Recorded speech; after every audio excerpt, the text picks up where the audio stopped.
Master. Ouais.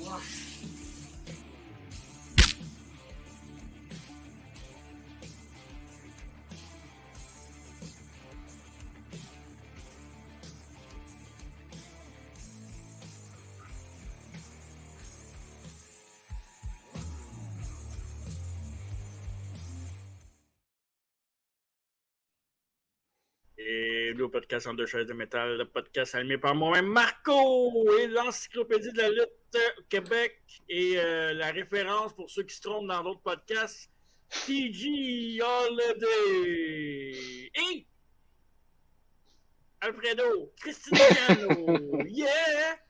Yeah! Comment tu l'as dit? Je le dis juste une fois les noms. Une chance.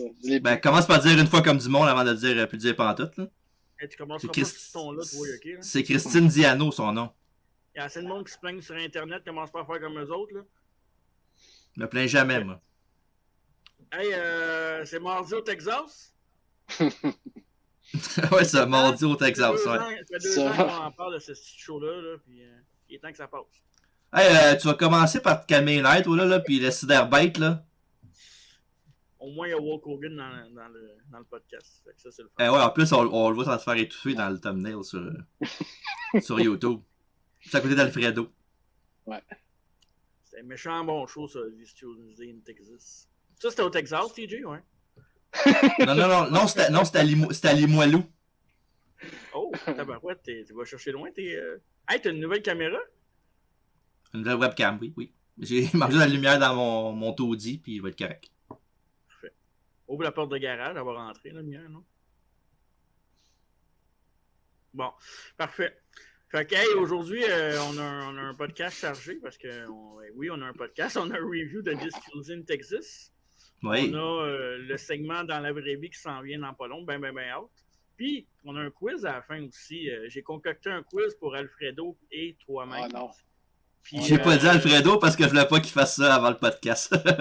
Mais j'ai pris des vieilles affaires, puis bah, le quiz est quand même tough, fait que je donne pas cher la peau d'Alfredo, mais ça va être le fun. Parfait. Le quiz est tough pour vrai. Même TJ, je suis même pas sûr qu'il va en avoir 3. Ouf, peut-être 3. 3, si t'as plus que 3, je te donne un bec ça joue. Oh, je vais me forcer.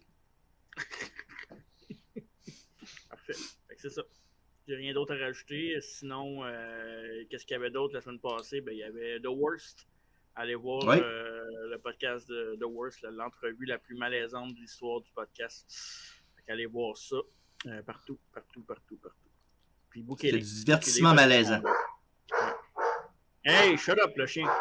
C'est pas mon chien. Le mien est ton chien? Non, il y a 3 chiens chez nous en ce moment.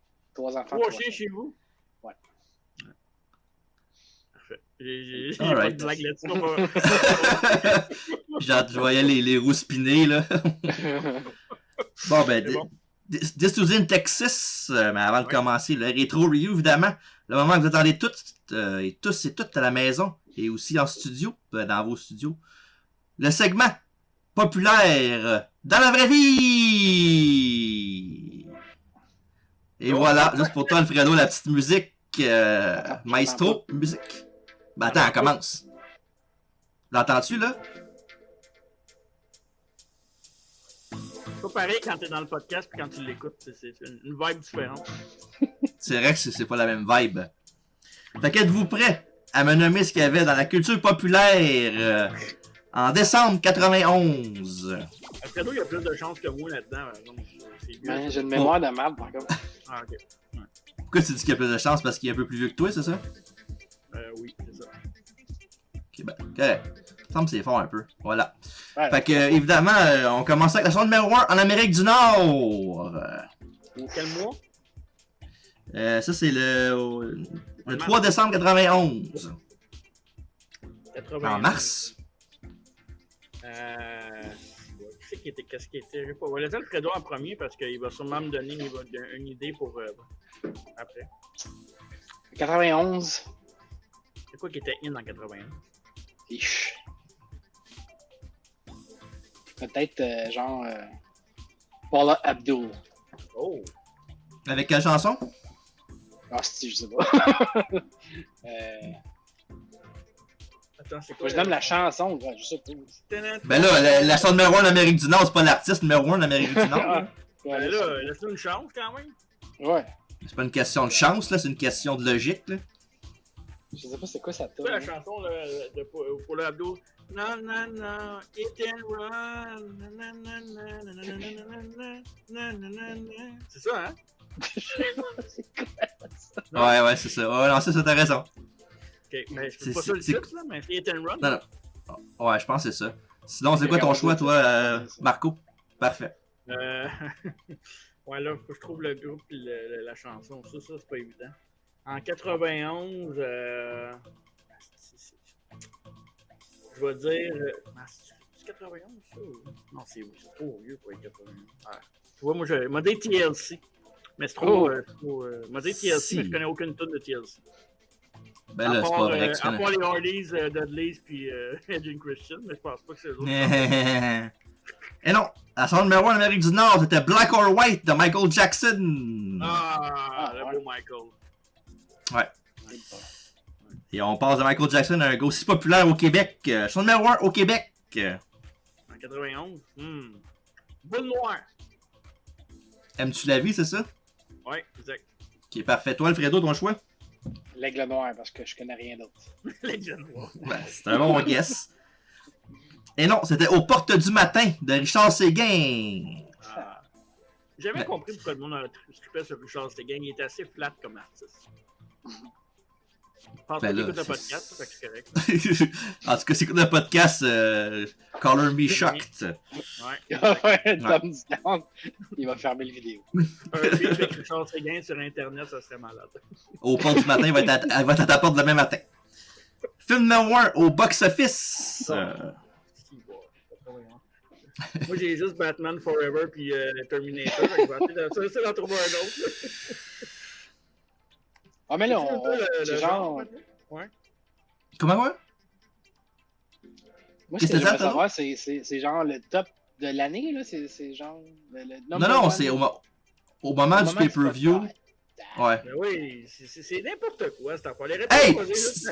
Hey, si on fait l'année, on va finir ça après 2 podcasts. C'est bien trop plate. J'ai l'impression que tu défonces le tympan de tout le monde.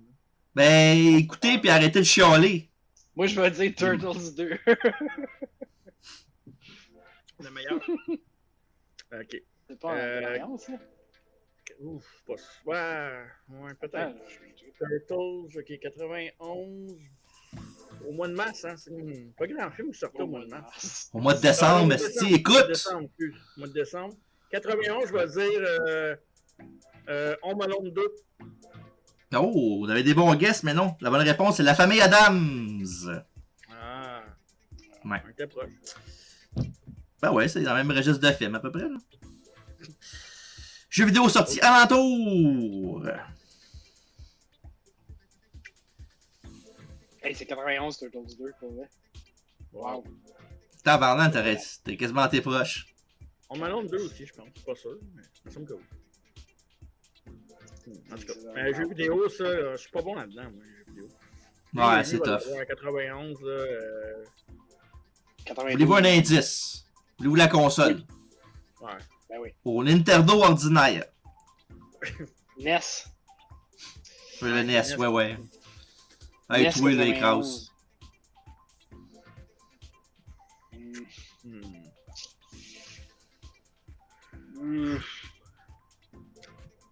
On n'a pas toute la journée, mais on va y essayer de faire ça. Au moins la tonne en arrière. Jeff, Nintendo. Un jeu de Nintendo, NES. À part Mario, maintenant. Hey, NES, Jess. Battletoads. T'as un bon guess. Tetris. T'en as-tu un guess, toi? Ouais, Tetris. Moi, Et si t'es triste, là, arrête de dire au podcast que t'es triste, on le sait pas, nous autres. Ben, tu fais tout la même affaire, moi aussi. Non, La c'était caméra Bart de- Simpson versus The World. C'est drôle, moi, ma caméra est parfaite. Bart Simpson vs. The World, ça, ça a dû être un grand succès. Ben, c'est un bon jeu, là. C'était populaire. Parfait. Dans le monde du sport, ça, je voulais pas deviner.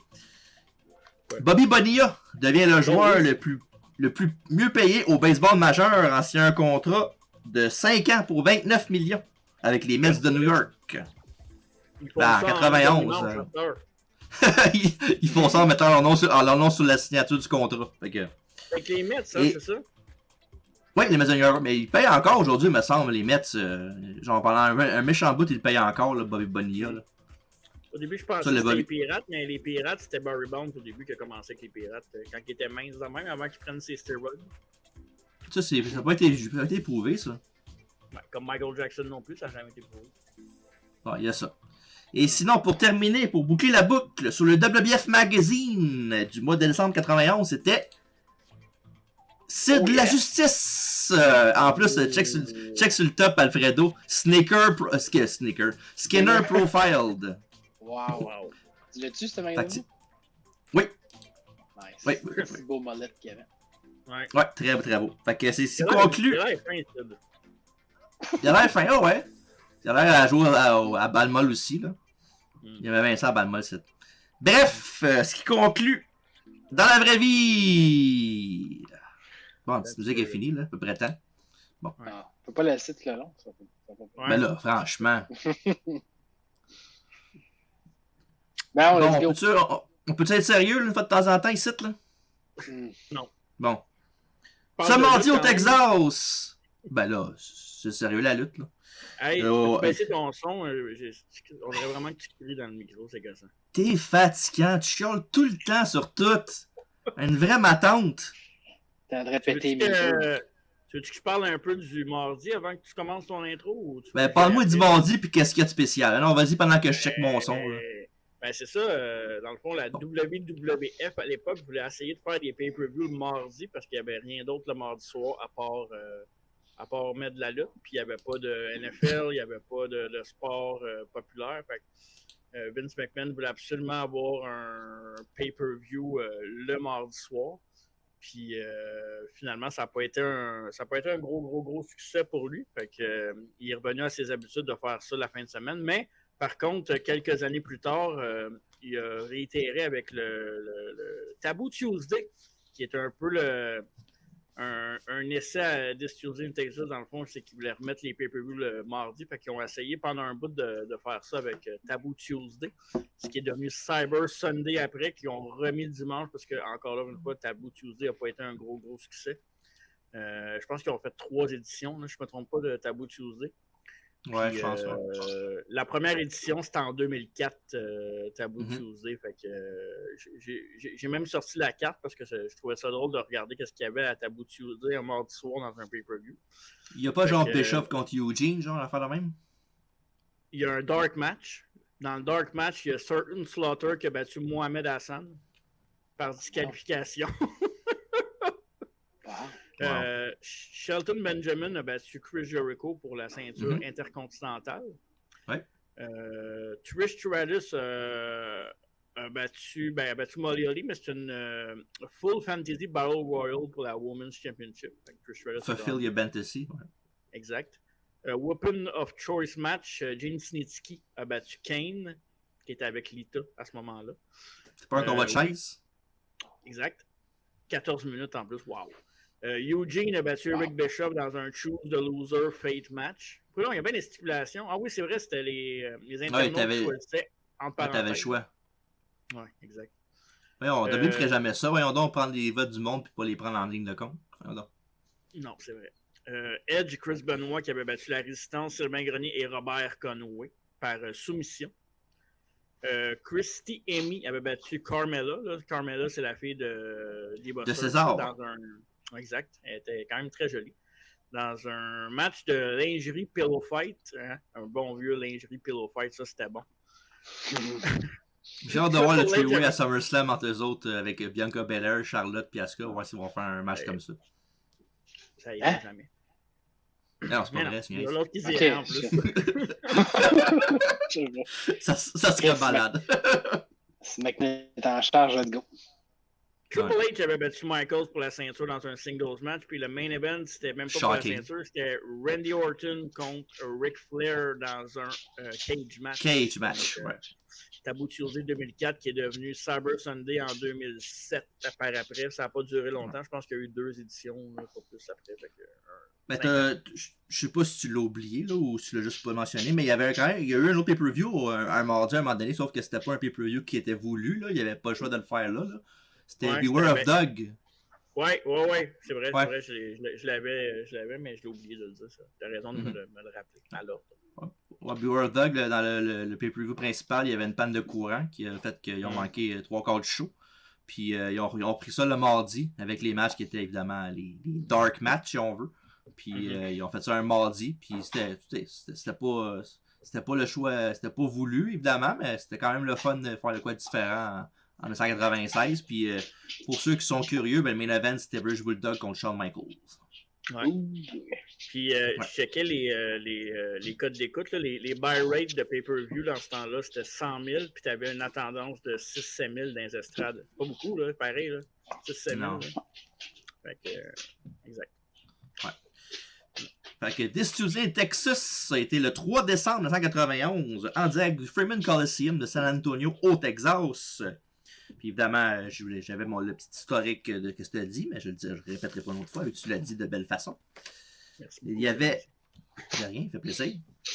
Il y avait 9 dark matchs avant le show. Ben, dark match slash... C'est un TV taping, là, fait que c'est pas vraiment des dark matchs, là. Et puis il y a des noms bizarres qui pop de ces shows-là. De ces dark matchs-là, plutôt. Les Harris Brothers, en 1991. Bizarre. Ils ont battu Brian Costello et Brian Donahue. Et après ça, on a Sir Charles qui a battu Dale Wolf. Et si vous savez savoir c'est qui Sir Charles, ben c'est un certain Charles Wright, a.k.a. le Godfather, Papa Shango et Kama Mustafa, évidemment. Ouais. Chris Walker a battu Brian Lee. Brian Lee, évidemment, Chains des types de l'Apocalypse, puis Undertaker. Et Chris Chavis a battu J.W. Storm, et Chris Chavis était malheureusement un jobber par la suite. Non. Ah, c'était pas un jobber par la... Ah, ok. Hey, il y a eu une winning streak de 2 ans. Hein? Hey, la winning streak la plus useless ever. Bravo. Dans le prochain combat, Greg, le marteau Valentine, a battu le Brooklyn Brawler. Les Nasty Boys ont battu les Bushwhackers. Legion of Doom ont battu les Rockers pour garder les ceintures. Et avant de commencer le pay-per-view, il y a un match entre Ric Flair et Roddy Piper, remporté par Ric Flair avec les pieds d'un corde. Puis aussi, dans ce taping-là, un autre fun fact, c'est dans ce taping-là que le segment du barbershop a été enregistré avec Sean et Marty. Puis ils l'ont évidemment ils l'ont mis une couple de semaines après à la télévision normale, mais c'était tapé ce soir-là du Tuesday Texas là-bas. Wow, tu vois comment que c'est marquant comme soirée. Ouais, c'est. Puis, tu sais, là, c'est la même foule qui était là pour tous les dark matchs plus le show. Fait que les autres, ils ont genre payé dans ce temps-là 27$ pour toutes ces stars-là. Quand même cool. Ça devait pas être cher un billet là, front row dans ce temps-là. Là, peut-être. Dans le temps, front row, c'était genre 40$. Mais c'était pas comme une semaine après genre Survivor Series, cette affaire-là? Ouais, sur 91. C'était une semaine après, genre? Ouais, on l'avait fait sur 91, sauf que malheureusement, ça n'avait pas enregistré, ou je me rappelle pas trop ce qui est arrivé. Là. Ouais. Puis on avait parlé comme quoi sur 91, c'était pas mal c'était plus un infomercial pour Tuesday Texas que d'autres choses. Ouais, c'est ça, ouais. Ouais. C'est de là qu'on avait le goût de le faire, le podcast de Tuesday Texas, parce qu'on en parlait dans le podcast, puis on trouvait ça bien comique. C'est de là que ça sort le fait qu'on voulait le faire en review. Mais c'est fou, voilà. Parce que quand j'ai écouté des Tuesday de Texas, j'avais l'impression d'avoir écouté le show 3 fois avant, tellement qu'on en avait parlé pendant l'année. C'était comme ça, voyons donc. Je connaissais le main event par cœur quasiment.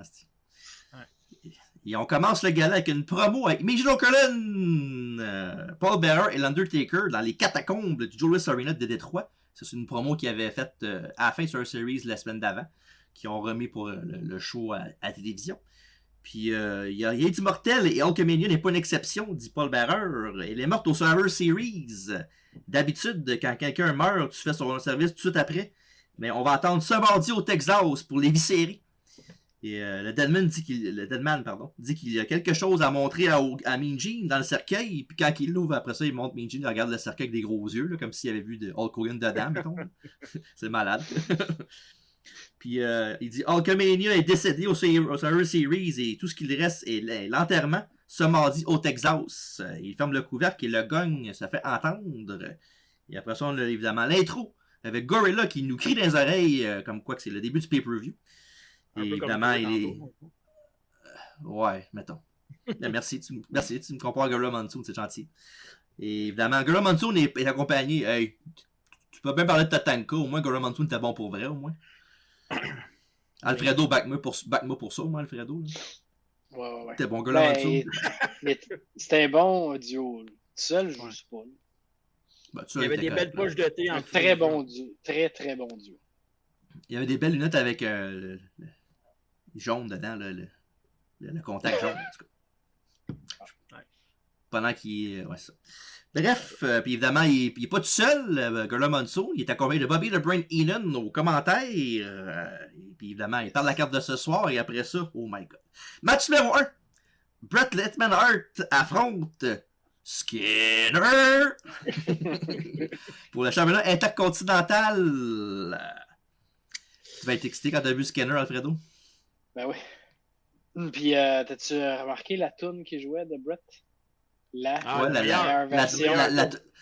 version moins bonne que l'autre, ouais. Qui start le show. Je pense que c'est le meilleur pay-per-view all time. C'est pas vrai. À date, après un gros 30 secondes, c'est un très bon show, ouais. En tout cas, c'est le plus de temps que Skinner a eu dans un match, ça c'est sûr. Ouais. Le pire, c'est qu'on rit bien, mais c'est un bon lutteur, Skinner. Il est pas mauvais. Il avait pas l'air d'un jambon avec Bret. Là. Ouais, c'était pas un chopper. Là. Et Bret prend les devants et envoie Skinner en bas du ring avec une corde de linge. Et de retour dans l'arène, le Hitman exécute excellemment le bras de l'homme alligator. Et éventuellement, Skinner va renverser la vapeur et envoie Bret épaule dans le poteau. Et après ça, on a un brise-épaule de Skinner pour un compte de 2. Et après ça, Hart tente un elbow de la 2, mais Skinner s'enlève du chemin et il n'y a personne dans la piscine pour le Hitman. Et après ça, Skinner crée une diversion et prend sa patte d'alligator pour frapper Bret dans la gorge. Et après ça, le whip dans le coin, le bum classique de Bret, chest first dans le coin. Toujours un spot qui fait à tous les matchs et qui rentre au poste. Et après ça, Skinner va avec un reverse DDT pour 1, 2. Et Bret dégage. Et ça a l'air de rien, mais c'est quand même le finish de Skinner là, qui a dégagé. Puis après ça, Hart est de retour à l'offensive. Comeback classique que vous connaissez de Bret. Et après ça, Skinner monte au top et Bret le rejoint et le slam un peu à la Ric Flair là, quand il monte sur le top rope puis le gars le pointe puis il le press slam. Là. Et après ça, championnat plus tard, et le Hitman gagne le combat par soumission et reste champion intercontinental. Of course. Oh ouais, ben là, on va virer fou non plus. Là. Skinner aurait dû gagner. T'imagines. Sinon, c'était un bon opener, là, rien de spécial, là, mais c'était solide quand même là, pour un petit match de même avec un gars que tu sais, Skinner, il est bon, mais c'est pas genre un top star. Là. Mm-hmm. Ouais. Il n'y avait pas de storyline entre ces deux gars-là, non? Non, c'était un match random pour la ceinture. Là. Il décide de faire ça. Ouais. Mais ça arrivait souvent dans des pay-per-view, dans des événements moins, mettons, Big Four, que Bret affrontait pas des jobbers, mais des gars moins importants, puis il élevait un peu surtout pour le titre intercontinental, je te dirais. Ça arrivait quand même assez souvent, ça, des petits matchs de même contre des gars qu'on voit pas souvent, puis que tu fais comme, finalement, le gars, il est pas si mauvais que ça. C'est cool. C'est comme des showcases pour l'autre. Ouais, c'est comme un showcase pour l'autre gars, des fois aussi. Là. Exact. Tu as remarqué les groupies au début, là, quand Bret donne ses lunettes, là, les 2-3 filles, là, ouais. Je me demande si c'est pas eux autres que tu entends crier comme tout le long du pay-per-view. Là. Je sais pas si tu as remarqué, mais ça gueule, mais c'est très féminin, là. Ça gueule fort là, tout le long. Là. Ben, toi, tu as checké la version live, peut-être que c'est qui criait là-dedans, parce que moi, j'ai pas remarqué pantoute dans la version du network. Ça gueule tout le long. Ah, ok. Ouais. Ils ont du spray-net en masse, puis on dirait que leurs cheveux, ils ont comme une coupe de cheveux, puis là, c'est une casquette en coupe de cheveux par-dessus, tellement qu'ils ont des cheveux. C'est troublant. Ben, ouais, il y avait aucune chance, c'était pas assez exotique pour Bret. Non, c'est vrai. Même Skinner avait plus de chance. Colin. Et Bret va rester va rester champion il va rester champion intercontinental jusqu'au 7 janvier 92 quand il va perdre le titre dans un house show à Springfield, Massachusetts contre le Bounty. Et pour Skinner, ben, c'est pas la dernière chose d'envergure qu'il va faire à WBF à part les Rumble de 92 et 93. C'était quoi Skinner avant? Bonne question. Ben, il était dans Tu le lac. Là. As-tu eu un autre gimmick? Ouais, il était avec Stan Lane. C'était les Fabulous Ones. Là, tu sais, je suis sûr que vous l'avez déjà vu. Là, les genres de gars avec les nœuds papillons, là, puis les barbes. Là, vous avez vu, ils font des photos. Ouais. En tout cas, au pire, si tu veux, pendant que je parle, tu pourrais checker mettre une photo pour ceux qui sont sur YouTube. Là. Mais non, là, ça, c'est les Fabulous Ones. C'était une équipe qui était une équipe de Playboy. Là, fait que, ce que tu as dit tantôt, peut-être que ce Skinner-là a des chances avec les filles avec des spirinettes. Pas celui d'Alligator. Bon. Il y a pas son interview time avec Sean Mooney et Jake the Snake Roberts. Il dit la dernière fois que. Puis Roberts parle de Macho Man. Il dit la dernière fois que je l'ai vu, il s'agitait comme un enfant en train de se noyer. De noyer de quoi? Au juste du poison qui coulait dans tes veines quand le serpent t'a mordu le bras. Et évidemment, c'était un petit peu avant que. Ce qu'il parle dans sa promo, c'est le lingo qu'il a fait avec Macho Man à Superstars, où il avait attaché d'un corde puis il l'a fait mordre par son cobra. Là. Spot que Macho Man voulait que Robert se fasse faire dans le backstage avant, là, pour être sûr que c'était pas venimeux son serpent. Là. Mm-hmm. Ouais. Puis si Dave serait là, il dirait que le serpent est mort après, j'imagine. Pour vrai? Pourquoi il dirait ça? Ben, parce qu'il disait ça, me semble. La fois où on l'a parlé, il disait ça. Ouais, mais c'est quand même fort en maudit comme image, ça, cette affaire-là. Ah ouais, il montrait des petits kids dans la première rangée pleurer, c'était fou. Là. Ouais, c'est quasiment genre un stun de télé-réalité que tu regardes, tu fais comme, ouais, on sont bien épais de faire ça, eux autres. Là, fait que, Macho Man. Puis je sais que j'aurais pas un vote populaire, là, mais tu sais, je respecte beaucoup Jake Roberts, là, mais j'ai jamais été un gros fan de Jake à part le spot du serpent, mais plus que j'écoute de rétro, puis on dirait, je sais que c'est sa force les promos, là, puis mais on dirait que je stick beaucoup sur ses promos, je fais comme, Chris, il était vraiment plus fort que ce que je pensais à l'époque. Fait que j'écoute ses promos, je fais comme, tabarnak, il y avait quelque chose de fou dans ses promos, là, puis tu sais, pas sûr qu'il était tout à jeun, ses promos, mais bon, c'était quand même quelque parce chose. Que, en même temps, il sortait du lot, je pense, parce que c'était un des seuls qui était pas comme une promo sur la coke à crier, puis c'était un des rares qui parlait pas fort, puis que prenait son temps, puis était éloquent, tu sais, c'était différent là, de tout le reste, dans le fond. Fallait que tu t'approches de l'écran à l'écouter pour être sûr d'entendre tout ce qu'il disait pour être tu saches qu'est-ce qui va arriver. Là.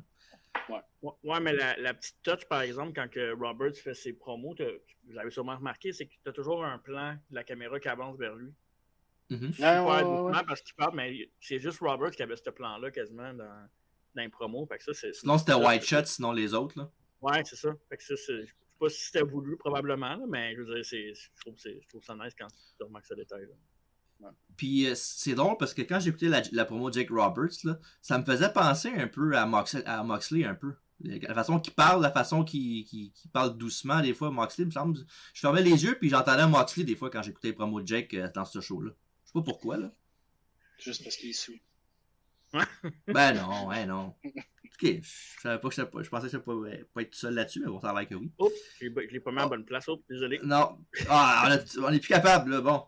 C'était la photo des Fabulous Ones, mon cher Marco. J'ai pu voir le background. Ben, il y a juste une photo parce que c'était pas facile à trouver. Mais oui, je l'ai. Si t'attends 3 secondes, je te la mets sur YouTube. Parfait. Plus à gauche, là. Ouais. Oh, ouais. Il a fait un doink aussi. Ouais, c'était l'autre doink, ouais. Ouais, exact. Ouais. Tu sais, à WrestleMania 9 contre Crush, là, quand il y avait le Double Vision puis les deux doinks, il y en a un qui c'était lui. Mais as-tu remplacé Doink après ou.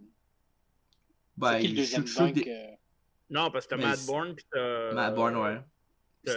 Steve Kern. Ouais, ok. Après, c'était Ray Apollo, là, quand le Babyface. Ouais. Là. Ok. C'est juste un figurant Doink. Ouais. Ben, en même temps, je serais pas surpris que, mettons, exemple, il y avait deux house shows dans la même journée. Peut-être qu'il y en a un qui faisait Skinner faisait Doink dans un show, puis l'autre faisait l'autre dans l'autre, peut-être, là, ça se peut. Là. Les double shots, là. Ça aurait du sens. Exact. Et pour venir, évidemment, à la promo de Jake Roberts, il dit le serpent fait ce qu'il a à faire pour survivre, juste comme moi. Et tes yeux étaient partis, t'étais pas là. Mais tu sais que c'est les yeux de qui que j'aimais, ceux d'Elisabeth. Des petites pupilles pleines de peur pour l'homme qu'elle aime. Ça m'a donné des frissons dans le dos et j'avais la chair de poule tellement c'était bon. Et tout ce que je vais faire ce soir est de ta faute, Jack Tony. Pas de serpent dans le coin. Trust me. Excellente promo de Jake Roberts, comme d'habitude. Yes. Et parlant de bonne promo, interview time avec Mijino Cullen et Elisabeth et le Macho Man Randy. Arrête, à toute fois que je le fais pas, tu me dis, il est pas là ton Minji. Il chante tout le temps, puis quand je le fais, il. Hey, j'ai même pas dit un mot. Ta face voulait tout dire, mon chum. Qu'est-ce qu'on fait ici? Qu'est-ce qu'on fait ici? Trop vieux pour ça, moi. T'es pas trop vieux, arrête. Gang de mononcle. Il est avec Elisabeth et le Macho Man Randy Savage. Et tu veux qu'on te fasse confiance? On sait tous qu'on peut pas faire ça avec toi, Jake Roberts. Pendant que je tourne la mauvaise page de côté. Voilà. Wow! C'est pas lui qui a dit ça, là, c'est moi qui viens de te dire ça. Là. Okay. T'as une ruée d'adrénaline. Ouais, t'as une ruée d'adrénaline quand le venin me coule dans mes veines, comme tu dis. Tu veux que je te fasse confiance. Tu dis que tu ferais pas ça. Tu as une ruée quand t'as regardé les yeux d'Elisabeth et que t'as vu sa crainte. Ce qui va t'arriver, c'est que je vais te mettre à terre puis t'écraser avec le coup de coude de la troisième corde et te battre 1, 2 et 3. Fais-moi confiance là-dessus. Ma montée d'adrénaline va être de regarder la fierté dans les yeux d'Elisabeth après t'avoir vaincu. C'est ça, ma ruée. Évidemment, pendant qu'il finit sa promo, mais la tune Jake, Trust me, joue en arrière.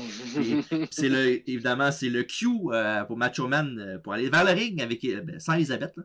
Fait que, match numéro 2. Macho Man Randy Savage. Ouais. De quoi? Fait que tu le fais avec sa voix, là. Ben, la promo complet? Ben oui, sinon, je n'étais pas dedans. Comment? Ah, je sais pas. Ouais, voilà. Wow! Ma voix va casser. Qu'est-ce que tu dis des Twins, ils sont pareils? Ben, il y a le même look, là. Ça ressemblait pas mal, là, je te dirais. Ouais. Pas mal. Ouais. Ça ressemble un peu au bonhomme Grey aussi. Au père de Jason et de. Oh, ouais, Grant Grey, ouais. Grant Grey, ouais. J'oublie tout le temps son prénom, je sais pas pourquoi. Ouais. Et tu veux-tu te mouiller, Marco, pour une histoire entre Macho Man et Randy et Jake Roberts? Comment on est arrivé jusque-là? J'ai aucune idée, je m'en souviens pas. Moi non plus. Ben, ça a commencé à. Non, de mauvaise foi. Survivor Series, c'est ça, hein? Non, avant, le bout du serpent. Au PS, faire me dire, là. Laisse faire. Hey, il me garoche le spot de même comme si c'était un anti. Ben là, tu sais pas. Moi, je ne pas patiner pendant 20 minutes. Je le sais, mais pas en détail. Je veux pas avoir l'air d'un épais. Déjà que. Bon, ben c'est ça. Macho Man, lui, il avait perdu son match de retraite contre, évidemment, Warrior à WrestleMania 7. Fait qu'évidemment, il était retiré de la lutte, puis il pouvait pas lutter. Fait qu'évidemment, ben, quand c'est arrivé la. Ouais, quand c'est arrivé l'affaire avec Jake, il était commentateur à Superstars dans ce temps-là. Puis évidemment, le bout du serpent qui l'a mordu. Puis évidemment, Macho Man voulait se faire réinstituer pour avoir un match contre Jake. Puis évidemment, Jack Tunney voulait pas. Fait que Macho Man il avait demandé aux fans d'écrire à Jack Tunney des lettres pour qu'il ait son match contre Jake Roberts. Ben, à l'époque, c'était pas des emails. Là. Ouais. Puis, fait que, évidemment, il y a eu son match contre Jake, sauf que ce qui était censé d'arriver, c'était au Survivor Series la semaine d'avant. Il y avait un match 4 contre 4 où les deux lutteurs étaient inclus dans le combat, mais le bout du serpent est arrivé un petit peu avant ça, fait que Jack Tunney avait suspendu Jake. Fait que ce qui était censé être, c'était Sid Justice, Legion of Doom, puis Macho Man. C'était censé être contre Jake Roberts, IRS, Yark, puis Natural Disasters. Puis c'est pas arrivé. C'est arrivé à un 3 contre 3 à la place, ouais. Bref. Pauvre Papa Bray. Ouais. Ah oui. Fait que. Ouais, le père de Bray puis l'oncle de Barry Windham, là, c'est fatigant. Toujours payer mes taxes. Ouais, ok. Fait que c'est ça. Fait que, puis évidemment, après le bout du serpent, ben, Macho Man voulait sa revanche. Puis là, il y a ça ce soir, ce mardi, au Texas. Et pendant que Jake fait son entrée, il y a Macho Man que tu vois c'est parce qu'ils font un genre de white shot de Jake qui fait son entrée, puis tu vois un gros spotlight d'un gars qui court. C'est malade. Puis évidemment, ben c'est Ouais. Puis tu vois Jake qui regarde la caméra de même comme ça, puis tu vois qu'il a l'œil comme ça parce qu'il sait qu'est-ce qui s'en vient, là. Il sait qu'il va se faire ramasser, là. Puis évidemment, Savage le jump dans l'entrée, puis il lui crisse une volée. Puis après ça, Jake envoie Randy en bas après un joue à l'abdomen. Après ça, Roberts prend les devants en rentrant en Macho Man, épaule en premier dans le poteau d'acier bleu. Et après ça, Roberts s'attaque au bras de Randy. Les bras qui avaient été mordus évidemment par Lucifer, le serpent de M. Robert. Et après son short-arm clothesline, Jake signale pour le DDT. Ouais, par la suite, oui, merci Dave. Il est mort. Oui, il était tué, c'est un coup de pelle. Ouais. Et Roberts signale pour le DDT. Et Savage sent le danger. Il l'amène dans le coin qui fait mal aux côtes de Jake, qui se roule de douleur sur le tapis. Et après ça, Macho Man monte sur le top rope, fait sa descente du coude. 1, 2 et 3, c'est terminé. Macho Man Randy Savage remporte le combat. Et évidemment, avant d'y aller avec l'aftermath et tout ça, Savage finit par aller chercher la cloche en bas du ring, rentre dans le ring.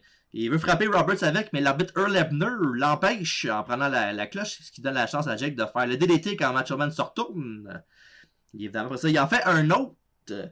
Après ça, Jake s'en va, il commence à marcher. Hebner dit va-t'en, là, t'as fait ce que tu voulais. Puis évidemment, Roberts s'en va, puis il arrête dans le milieu de l'allée, puis tu vois qu'il y a un gros merde d'en face, puis il essaie de revenir.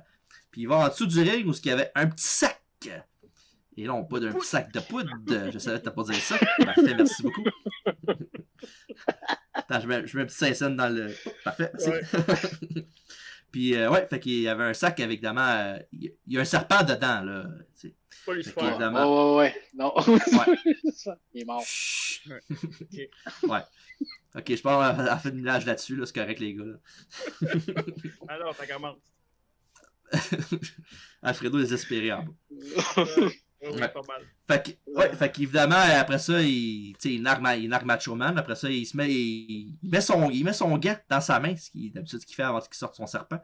Puis tu vois, il toujours un gant dans sa main. Quand il contrôlait le serpent, il y avait, oui. Toujours un gant dans sa main. Quand il était heel, il faisait ça, là.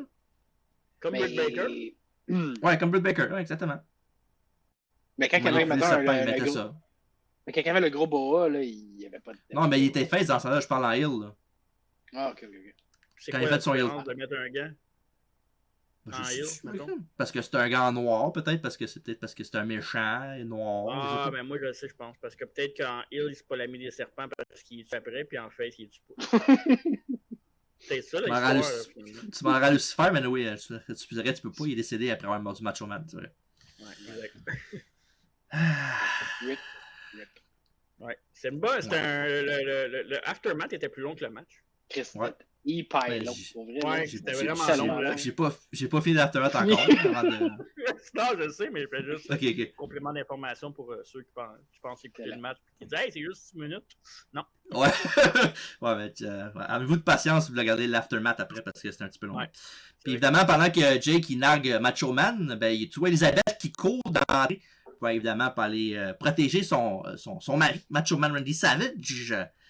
Puis après ça, évidemment, elle pousse Jake à lui de le laisser tranquille. Après ça, Roberts fait un autre DDT à Savage et dit à Liz de bien regarder son mari impuissant. Et puis après ça, évidemment, Jake a le sac à la main et défait le nœud. Puis après ça, évidemment, il met son gant. Puis il dit à Elisabeth de le supplier d'arrêter. Ce qu'elle fait, pas juste elle. Emner aussi, il dit elle t'a dit d'arrêter, là, arrête. Évidemment. Puis de supplier, après ça, évidemment, Jake, il dit que le voir comme ça, le voir Macho Man comme ça, puis elle, le supplier, ça le rend malade. Puis après ça, l'écœurant, il pogne Elisabeth par les cheveux. Puis il la relève, puis il met son doigt dans la face. Il dit toi, ma tabarnak, tu vas écouter ce que je te dis, tu vas me supplier, sinon mon serpent va le mordre. Puis après ça. Bon. Puis après ça, évidemment, Jake, il fait une slap à Elisabeth. Il a slap dans la face, l'écœurant. Puis évidemment, quand tu vois la slap, tu vois qu'il tape son pied là, comme s'il faisait un punch. Là. En même temps, c'est correct. Là. Je pense qu'il faisait pas, Randy, il arrachait la tête pour vrai, je pense. Fait que... Ouais, mais moi, là, je parlais de Jake tantôt que je l'aimais de plus en plus. Moi, elle me tape ses nerfs, Elisabeth. Si, pour vrai, là, ils sont petits, je fais pitié. Là. Hey, pour vrai, Macho Man, là, Il y a eu à peu près, 14 storylines, 12 c'était à cause d'Elizabeth. Là. Fait que, tu sais, à un moment donné, je pense que Macho Man aurait une plus belle carrière sans Elizabeth. Je sais qu'ils vont ensemble, mais moi, c'est le serpent, j'irais crisser d'en face à elle, pas sur le bras macho. T'es tellement de mauvaise foi. Ça n'a aucun sens. C'est un vrai héros. Un petit avec son petit make-up waterproof. Waterproof. Waterproof. Waterproof, ouais, c'est ça. Where to, Stephanie? Oh, attends, il va sortir quelque chose. Qu'est-ce qu'il fait? Non. Ok, je pensais que ça allait sortir un jouet. Non, pas de jouer ça. I'm top scénaire. Il fallait que je le dise. Puis après la slap, évidemment, les officiels arrivent là, pour empêcher Savage, pas Savage, mais Roberts de continuer. Puis Jack Tunney aussi arrive, puis toi, Roberts, il essaie de voir serrament Jack Tunney comme un crosseur. Puis évidemment, après ça, on fait la découverte, chers téléspectateurs, comme quoi Jake avait rien dans le sac. C'était juste un piège pour qu'Elizabeth arrive et qu'il fasse ce qu'il veut avec. Fait que ça, c'est vraiment un heel. Oui, c'est un crosseur puis c'est un trou de cul pour avoir fait ça, mais c'est vrai, c'est smart. Ouais, puis anyways, c'était pas le crayon le plus aiguisé de la boîte, fait que c'était facile à piéger. Le crayon le plus aiguisé de la boîte. Et ouais. Un match court qui fait du sens, puis ça, un aftermath de feu, même si c'est un petit peu long, évidemment. Ouais. Fait que vous autres, le match, l'aftermath, vos opinions là-dessus? Est-ce qu'il était supposé de Kristen Schott à Elizabeth ou... Bon ouais, c'était censé. C'était prévu qu'il donne une... Bon ouais, c'est pour ça qu'il a fait la slap un work slap, mettons. Là. Mais pourquoi on n'a pas fait ce combat-là à Survivor Series une semaine avant? Parce qu'il voulait vendre C'était le retour de Macho Man. Ah, ok, ouais. Parce qu'il n'y avait rien d'autre sur le show. Il y avait Hulk Hogan. Ouais. Le rematch contre Taker. Ouais, c'est vrai. Ok. Il voulait pousser le pay-per-view. Le combat était assez poche, on peut dire. C'était pas malade, mais c'était pas important. C'était vraiment l'aftermath qui était important. C'était straightforward, là. C'était pas un match pour. C'était vraiment un match comme quoi, tu sais, deux gars qui saillissent, là. Ouais. Je trouvais ça un peu long par contre. Ouais. Mais l'aftermath était un peu trop long. C'était cool, mais il fallait qu'il aboutisse à un moment donné. À la limite, il aurait peut-être même pas dû avoir de match. Il aurait quasiment pu brawler, puis juste brawler tout le long. Ouais, je comprends, mais c'est pas surtout s'il a duré 6 minutes le match, c'est pas la fin du monde. Non. Mais la question qu'Alfredo a posée, si c'était voulu avec Elizabeth, là, tu me corrigeras, TJ, si je me trompe, mais je pense qu'il y a juste une fois qu'il y avait eu un coup avec Elizabeth qui n'était pas prévu, puis ça avait fait de la merde. Il me semble qu'on en a parlé une couple de mois là, de ça. Ben, c'était pas avec l'affaire de quand les Mega Powers break up, là, quand Hogan s'est fait pitcher sur Elizabeth, là, puis il est tombé dessus, genre Steve, je sais pas trop. Là. C'était un coup pas prévu, là, puis que Macho Man a vraiment je sais pas que c'était pas prévu, mais il me semble que c'était un peu trop plus. Ouais, c'est pas que c'était pas prévu, mais c'était un peu plus que le client demandait. Là. Ouais. Ok, ouais, c'est ça. Fait que d'après moi, c'est cette fois-là, parce que je sais qu'une fois, il a vraiment pété les plombs, puis ça n'en prenait pas gros quand c'était Elizabeth, mais en même temps, c'est toi qui l'as emmené là. Fait et Hand Ballet, comme ils disent, hein, mon cher TJ. Ouais, c'est vrai que c'est pas du ballet. Ouais. Pas du ballet. Fait que, ouais. Puis la rivalité va se terminer. Tabarnak, nous autres. Mr. McMahon. Mr. McMahon. Tabarnak. C'est la seule affaire qui te font dans le podcast, c'est ça. On a du fun. Ben non, c'est correct, on a du fun, t'as raison. La rivalité va se terminer un match Sunrise Main Event le 30. Sunrise Main Event 30, pardon. Le 8 février 92 avec une victoire de Savage. Et après ça, l'aftermath de ce combat-là, Sunrise Main Event, c'est que Jake perd contre Macho Man Clean. Puis à la fin, il s'en va. Puis quand Macho Man et Elizabeth sont sur le bord de passer le rideau par les backstage, ils attendent qu'une chaise pour les frapper, là. Il disait, peu importe qui va passer en premier, il va manger un coup de chaise. Puis quand ça va, Savage puis Liz sortent du rideau, Taker l'empêche de frapper avec la chaise. Puis c'est ça qui fait que Jake s'en va en rivalité avec Undertaker jusqu'à WrestleMania 8. Ouais. Puis pendant que Macho Man, lui, va être contre Ric Flair à WrestleMania. Après ça, comme feud, évidemment, avec l'affaire des photos arrangées de la WF Magazine avec Elizabeth, Ric Flair, puis The Kit, là, avec le cheval. Là. Mais pour venir à la feud, ça n'avait pas été cut short, ça, cette feud-là, avec Jake et Macho? C'était ça qui était comme... Parce que Macho, il filait pas, ou je sais pas. Non, ce qui est arrivé, c'est qu'il était censé... Jake, je pense qu'il était censé aller en feud avec le Warrior après. Mais Warrior, évidemment, il était parti. Fait que c'est ça qui a fait que Jake était comme entre les deux, puis Macho Man, en fond, c'était comme un bouche-trou avant que Jake se rende à Taker. Ah, ok. Ouais. Warrior contre Jake, cocaine on the pole match. Hey, les promos auraient été différentes en maudit chacun de leur bord. Oh shit, hein? Ouais. Battle of the Demons. Ouais, c'est ça. Ouais, et fait qu'après ça, interview time! Mitchell Cullen, Jake the Stick Roberts, et Gene le traite de malade pour avoir frappé une femme. Et personne veut d'une femme comme ça, répond Jake. Moi, une femme, je veux que ce soit une femme qui va se tenir debout. Oui, il a frappé une femme, mais je vais frapper n'importe qui. Je vais me frapper moi-même. Je vais te frapper toi aussi, Gene Cullen. Et le DDT, c'était bien, mais le meilleur feeling que j'ai eu, c'est quand j'ai agrippé les cheveux de ta femme. Et quand je l'ai giflé, c'était encore mieux. Je serais même prêt à payer pour faire ça. Et si tu veux te remettre sur mon chemin, rends-moi service et ramène-la. Et je t'en supplie, je veux y toucher encore. Je vais la cultiver. Il dit, je vais... Là, quand c'est moi, ça a l'air de rien, mais quand c'est lui, c'est beau. Et je vais la cultiver en quelqu'un que même moi-même, je voudrais avoir. Trust me.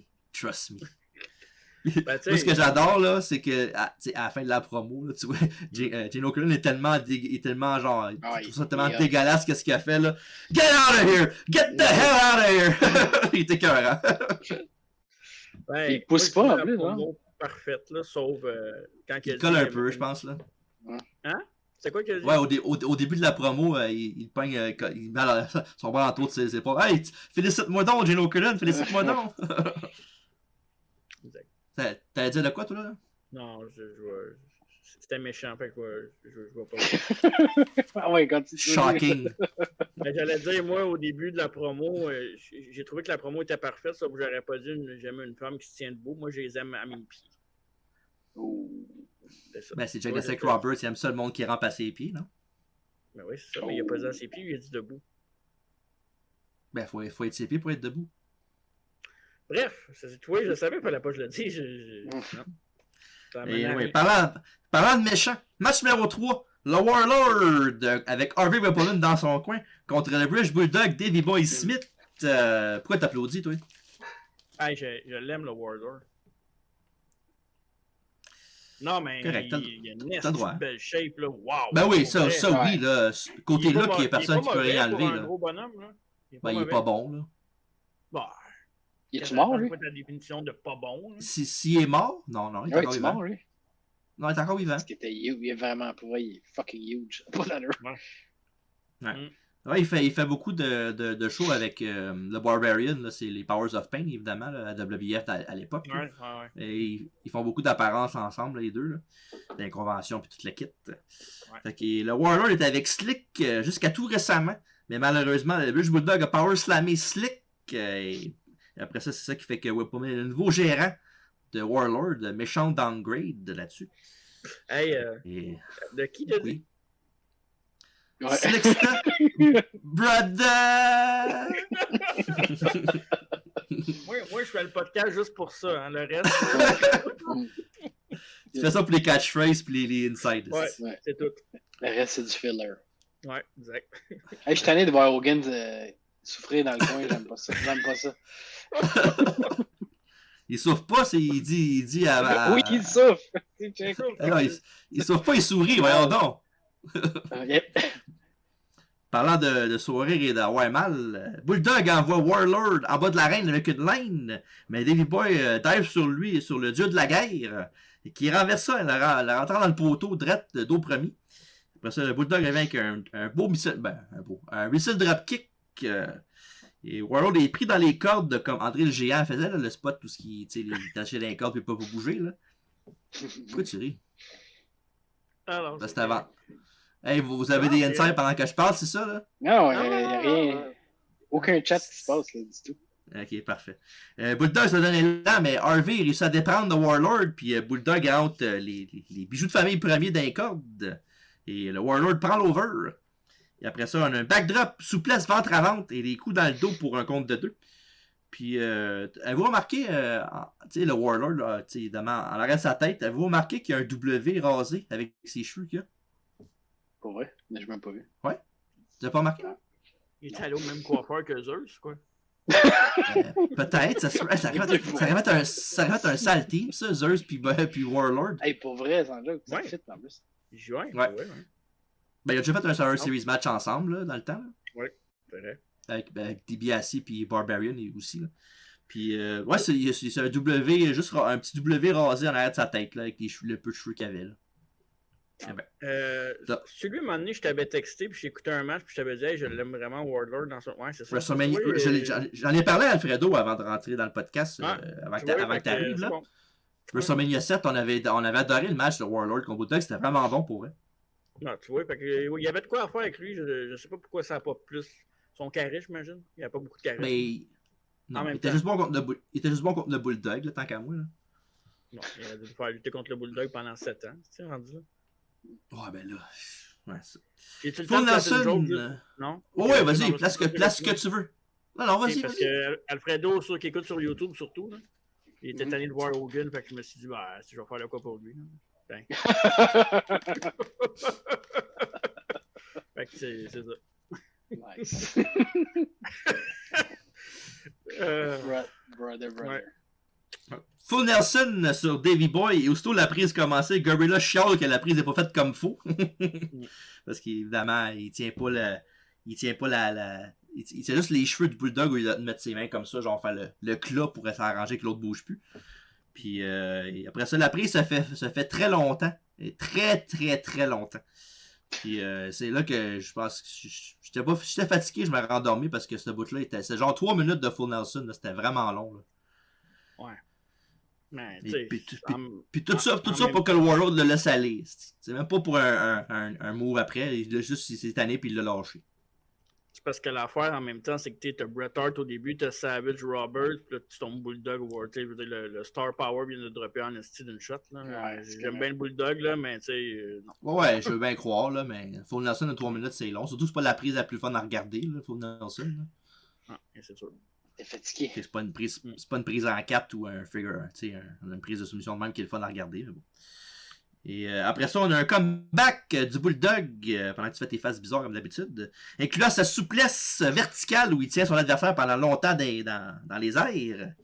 Et tout après ça, il y a un crucifix spin qui arrive les épaules du World au tapis pour le compte de 3 victoires du British Bulldog Davey Boy Smith. Plutôt bof comme match, là, pour vrai.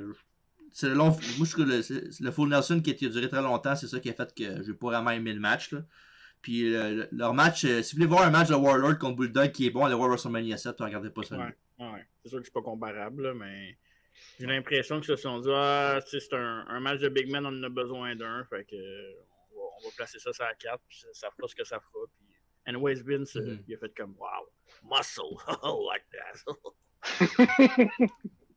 Get on the ground and give me 20, pal. Exact. Ouais, sinon, toi, Alfredo, tu me disais avant le podcast que t'as pas aimé le match, non? Ben non, c'était plate. C'était parfait.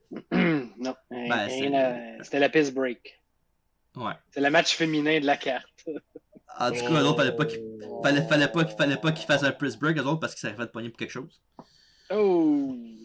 Ben, en tout cas, il y a une phase que j'ai pas faite, moi, après ce match-là, puis c'est celle-là. C'est fatigant. Old Kogan. Ok, j'arrête. Parfait. Old Kogan, hein, c'est méchant. Old ça. Kogan. Old Kogan. Ok. Interview time avec. Oui. Je sais pas, il avait quel âge là, mais. Quoi, 35, il avait 58. Non, mais non, dans la photo là. Ça, c'est quand même. D'avoir moins 55 comme faux. Mais non. Ben non. Pas en 91, là. Ah, cette photo-là que tu as montré, c'est le genre dans le temps qui faisait une Hogan Nose Best, me semble. Je parle de. Ah, celle-là? Ouais. Ben, il y a quel âge Hulk Hogan aujourd'hui? Tu peux voir en checkant son âge. 68, je pense. Ok, il est dans quelle année Hulk Hogan? Tu vas savoir le direct là. C'est en 91, ça. Moi, je vais dire 34-35 ans peut-être à cette époque-là. Quel âge qu'il avait? Il avait l'air d'un gars de 50 ans. Ça, c'est à cause des cheveux et de la moustache. Il a 69 ans aujourd'hui, Hogan. Mais il est en 55, t'as dit? Ouais, 69 ans. Ça veut dire en 80. En 91, il avait 36 ans, c'est ça? Wow. C'est fou. C'est fou, hein? J'ai la même âge aujourd'hui et je ressemble pas à ça. Puis, si je me trompe pas, Taker, il avait genre 24-25 ans dans ce temps-là, il me semble. Ouais, il était vraiment jeune dans l'époque de l'Undertaker. Quand il commençait à WWF, il avait genre 23-24 ans, je pense. Ouais. C'est fou, là. Ouais. C'est fou, pareil, parce que Texas, c'est sa ville natale, Undertaker. Fait que le fait de lutter contre Hogan dans un match de championnat dans sa ville, je sais qu'Hogan, c'est un assaut, puis que lui et Taker, c'est pas le grand amour, mais... Non, c'est pas le grand amour. Non, l'opinion populaire, moi je l'aime au Hogan, mais je veux dire, c'est ça. Fait que de lutter dans un gros match contre Hogan à l'époque, à 24 ans dans ta ville natale, avec un personnage de mort-vivant qui va durer 30 ans, c'est quand même cool. Je suis sûr que sa famille était là, mais ils ont juste pas dit c'est mon gars, c'est Undertaker. C'est comme genre un peu. Ils ont tout enterré avec une TV. Je me demande si Kane était là ce soir-là. That's gotta be Kane. Interview time avec Sean Mooney et Macho Man Randy Savage. Évidemment, Macho Man arrive puis il se met à mettre la main au collet de l'autre. Il dit Shut up! Il dit non, mais il a dit ça à Sean Mooney, Macho Man. Ouais, je sais, mais pourquoi tu ris pas? Ben, je ris parce que c'est drôle comment il a dit. Il est arrivé puis il l'a pogné par le collet. Il dit Shut up! Il dit il a humilié Elisabeth. C'est le pire jour de ma vie pour l'avoir laissé faire ça. T'as mis tes mains sur Elisabeth. C'est de ma faute. Puis là, il se met à se claquer dans la face, puis genre, il parle tout bas, puis c'est vraiment bizarre comme promo de Macho Man, puis il dit « Va t'avoir, man! » Puis rien va m'arrêter, fais-moi quoi. Oui? C'est dans ce promo-là qu'il se bleed en se mettant les ongles dans le front, puis il saigne. Il se fait saigner. Ouais, il se fait saigner tout seul. Puis à un moment donné, je pense que c'est Bobby Heenan, il fait « C'est un malade, ça, il vient de se faire saigner avec les ongles. » T'es sûr que c'est pas son pansement qui s'est mis dans la face qui avait du sang dessus, non? Je pense pas parce qu'il était de même, puis ça retourne de bord, puis il y avait comme un morceau de peau arraché. Tu checkeras voir. Ben, il me semble Heenan fait un cas dans le fou, ça. Ah ouais? Ben, ça oui, là. Oui. Mais si on regardera si t'as la chance. Ouais. Peut-être moi aussi qui. Mais. Bref.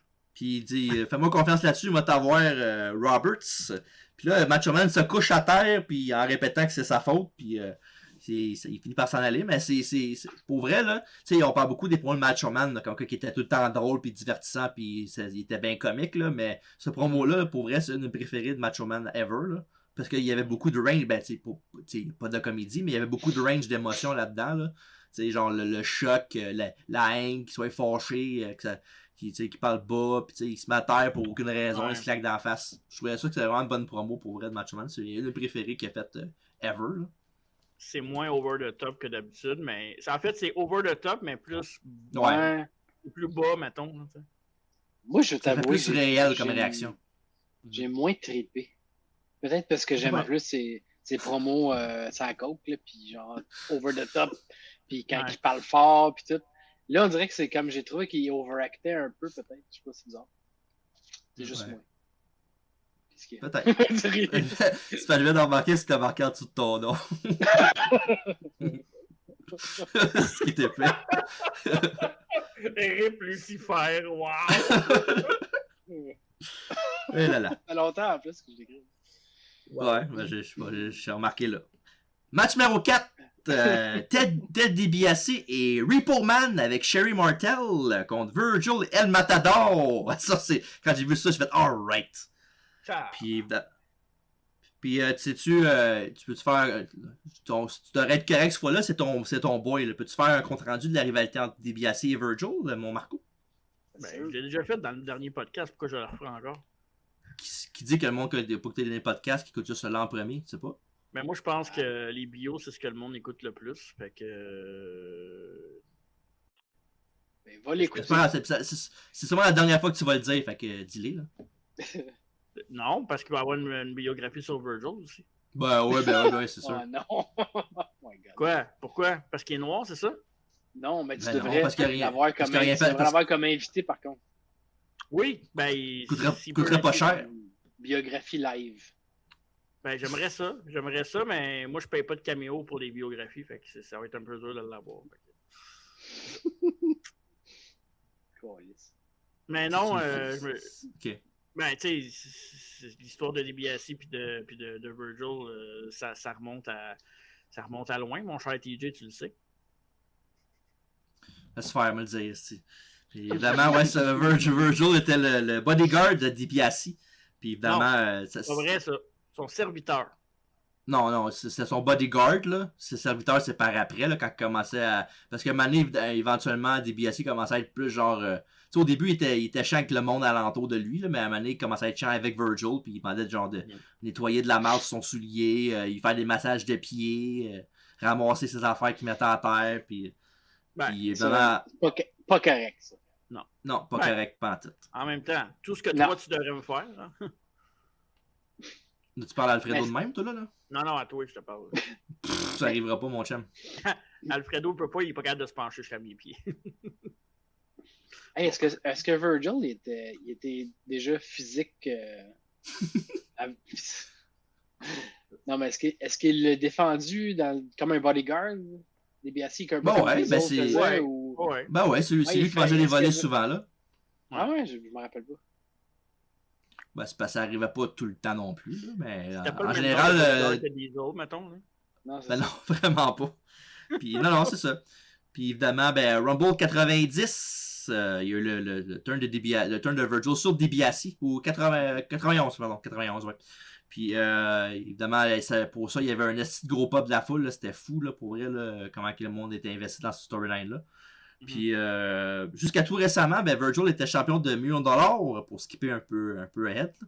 Il était champion du $1 million qui avait battu DiBiase à SummerSlam 91. Puis pas longtemps après ça, au Survivor Series Spectacular, ben Virgil, il y avait un match contre, je pense que c'était contre DiBiase, un rematch pour le titre. Puis Repoman avait intervenu dans le combat pour faire perdre Virgil, puis que DiBiase regagne sa ceinture de $1 million, pardon.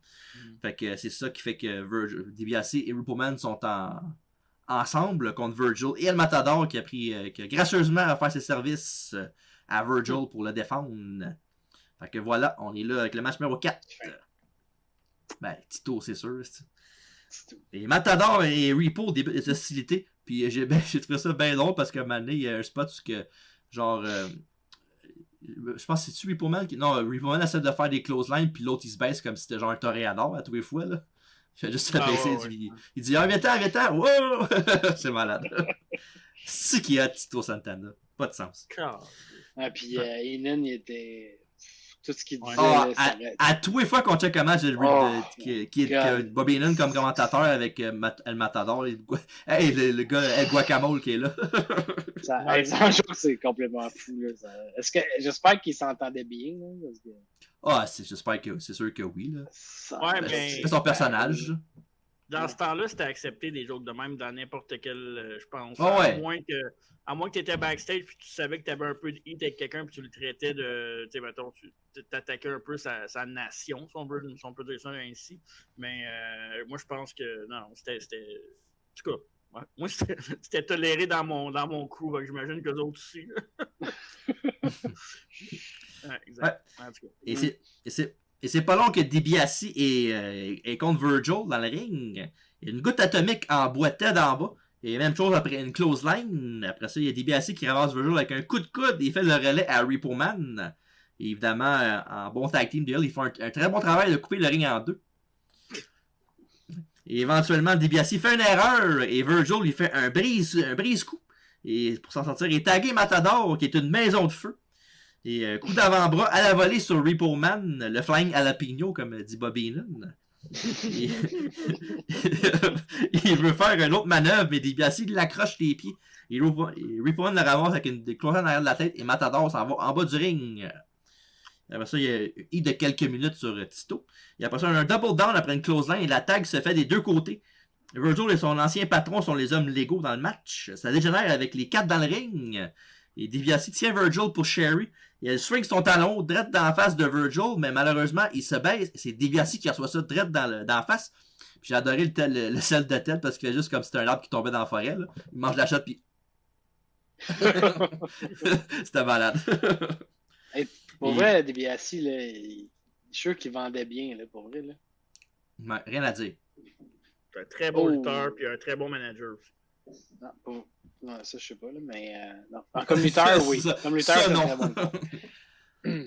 Une bonne première moitié de carrière, puis ça s'est gâché. Malheureusement. Ouais.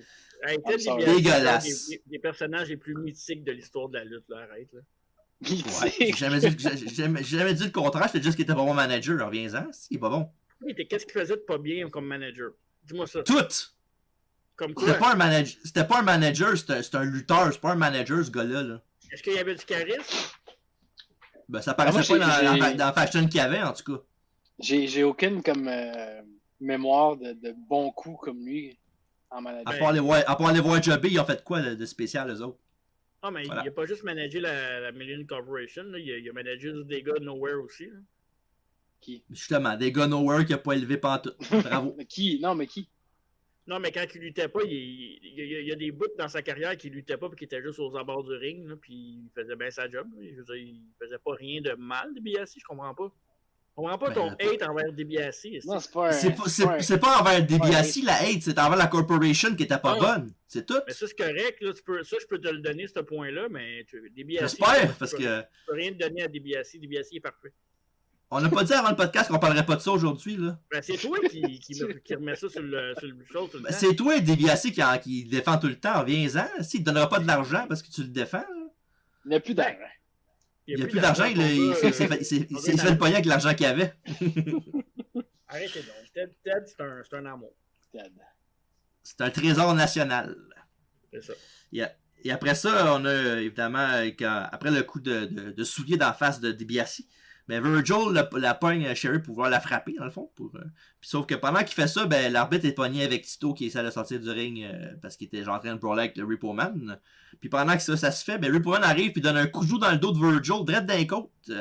Puis évidemment, après ça, DiBiase fait juste mettre son bras dessus pour le compte de 1, de 2 et de 3. Victoire de DiBiase et de Repo Man sur Virgil et Matador. Ouais. Un bon petit match pour qu'est-ce que c'était, là. Oui. Parce que c'était un bon match pour qu'est-ce que c'était, là. C'était pas un world beater, mais c'était bon. Ouais. Il y avait du storyline. Fait que. Les matchs DiBiase et Virgil n'ont jamais été des classiques, mais ils ont tellement été longtemps ensemble. Virgil, s'il peut encore signer des autographes aujourd'hui, c'est parce qu'il était avec Ted DiBiase, sinon. Ah oui, c'est sûr. C'était-tu un lutteur? Ouais, mais. Mais oui. C'est un lutteur, hein? Il était pas bon. Il était correct. Ben bon, il était correct. Même un fun fact aussi, avant qu'il devienne le bodyguard de DiBiase, il a fait un match à Superstar, je me souviens qu'il avait un autre nom, il s'appelait Lucius Brown, je pense, ou Lucius Jones, la même. Puis il avait s'est fait squasher par Jake Roberts, je pense. Est-ce que c'est tellement des noms communs aux États-Unis, Brown puis Jones? Lucius. C'est un genre 17 joueurs de football dans la NFL qui s'appellent de même. Ouais. Fait que, évidemment, c'est pas mal la fin de l'histoire avec Ted et Virgil. Là. En même temps, après 10 mois, maintenant, il faut passer à autre chose. Là. 10 mois pour Oh my god. Puis évidemment, dans ce tas-là, ben, il y a DiBiase qui a fait, pas longtemps après ça, il a commencé son équipe avec IRS, là, pas longtemps après ce show-là. Puis Repo Man, ben, il va jobber. Même chose pour Virgil et Matador, là, pas mal. C'était pas des... Disons que l'avenir n'était pas prometteur pour eux autres. Là. Allez, yeah. Oh, et là, on change de registre complètement avec un de vos préférés. Interview time avec Major Okerlund et Hulk Hogan. Oh my God. Là, j'ai votre attention, hein. Et aujourd'hui va être le jour le plus merveilleux pour Hulkamania. Attention pour vous casser un muscle. Je vais aller mettre de l'huile. C'est fait? Oui. Parfait. Ça te va super bien. Aujourd'hui va être le jour le plus merveilleux pour Hulkamania. Et quand Ric Flair... Qu'est-ce que tu fais? Je fais Hulk Hogan qui se promène d'un bord puis de l'autre. Fais ça dans les interviews. Il revient puis... Tabarnan, hein? J'avoue, c'était carré. Hey, j'ai pas écouté ton vidéo avec toutes les promos. Les promos? Ben, j'attends le bon moment, mettons. Ah ouais, ça, tu fais ça pendant que tu fais d'autres choses, là, dans le background, tu mets ça. Là. Non. Ah non, tu vas avoir l'attention sur les téléviseurs, toi, hein? Chris et Hogan, on n'y est pas, là. Pas n'importe qui. C'est populaire, les menteurs chroniques, c'est vrai. Et quand Ric Flair et... Ouais, c'est ça. Quand Ric Flair et Taker lui ont fait le tombstone sur la chaise, quand le Contre 3 s'est fait entendre, pendant qu'elle essaie d'oublier que vous riez pendant que dans le background. Les vrais survivants étaient les petits Hulkamaniacs, avec qui avaient encore la tête haute, le sourire au visage, et qui croyaient encore aux 4 commandements. Hey, si vous voulez arrêter de niaiser, ce serait peut-être le fun, hein? Tabarnak!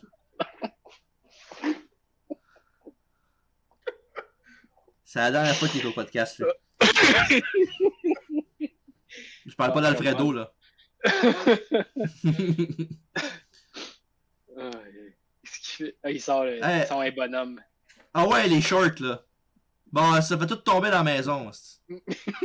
Oh yeah. Maison comme du monde, au moins. Hogan, il ne mettait pas de même à un moment donné. Oui. Il y avait les franges en plus de son affaire dans l'œil. Oh my god. Hey, t'as l'air vraiment brillant. Tu peux me parler des autres après. Je devrais aller au cinéma Star City un dimanche soir. Je serais le bienvenu. SummerSlam, on y va, let's go.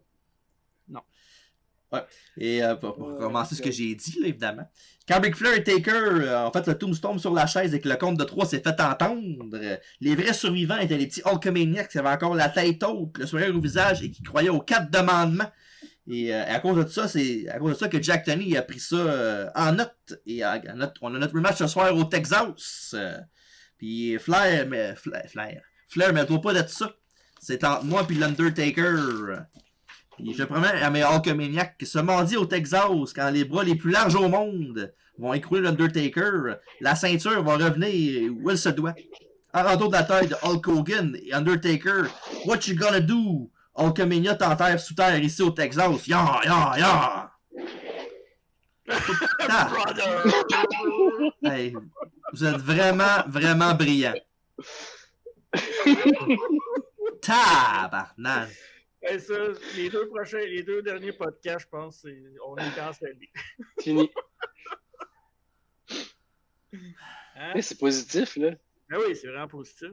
Les deux plus grandes stars de la lutte. Il est à l'envers ton affaire. Ouais, ça est à continue. Ouais, parfait. Ok, parfait. On arrête de niaiser. Match numéro. C'est de ma faute, j'ai juste ça là, qui me déconcentre. Ah non, moi j'ai pas bu. J'ai plus chance. Bon, encore. Match numéro 5. L'Undertaker avec Paul Bearer contre Hulk Hogan pour le titre. La WF en jeu, évidemment, le champion défendant et l'Undertaker. Ouais. Et Hogan glisse dans l'arène et Taker et Paul Bearer lui donnent des coups de pied à deux. Et le Hulkster la tête ensemble et martèle l'homme mort à grands coups de poing. Et le président de la WF est assis dans l'entrée ringside, Jack Tunney. Il est là pour empêcher évidemment une ou plusieurs interventions comme à SummerSlam 91 quand Ric Flair est arrivé pour intervenir dans le combat. Et Hogan clothesline Taker à l'extérieur, mais le phénomène tombe sur ses pieds. Spot qu'il faisait souvent, évidemment. Et après ça, le champion prend le dessus avec des chokes. Et après ça, Taker suit ça avec un peu de old school. Et à l'extérieur, Taker lance Hulk dans le poteau.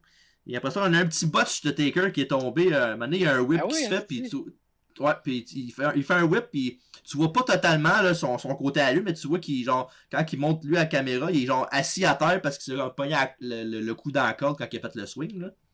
Puis Hogan, genre, il fait oh shit, il le pogne. Puis il fait t'es-tu correct, brother? Je pensais qu'il était comme un peu concussed après. Non, ça, je pense qu'il il a juste comme la tête un peu. En tout cas, ça c'était plus c'était le coup qui a mangé.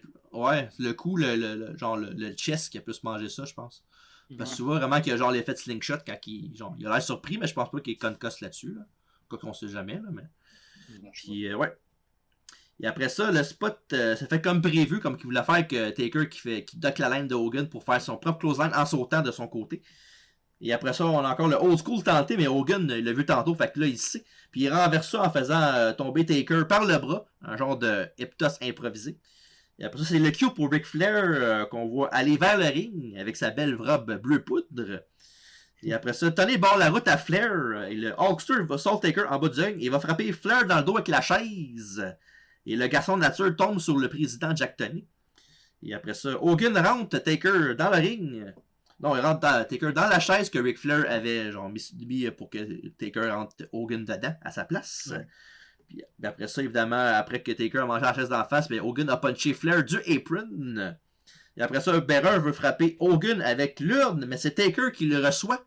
Évidemment, quand Hogan se baisse. Et après ça, Hogan ouvre l'urne et il met les cendres à terre, puis il lance ça dans la face de Taker. Puis après ça, il fait un roll-up dégueulasse. Pour le 1, le 2 et le 3, Hogan gagne le titre.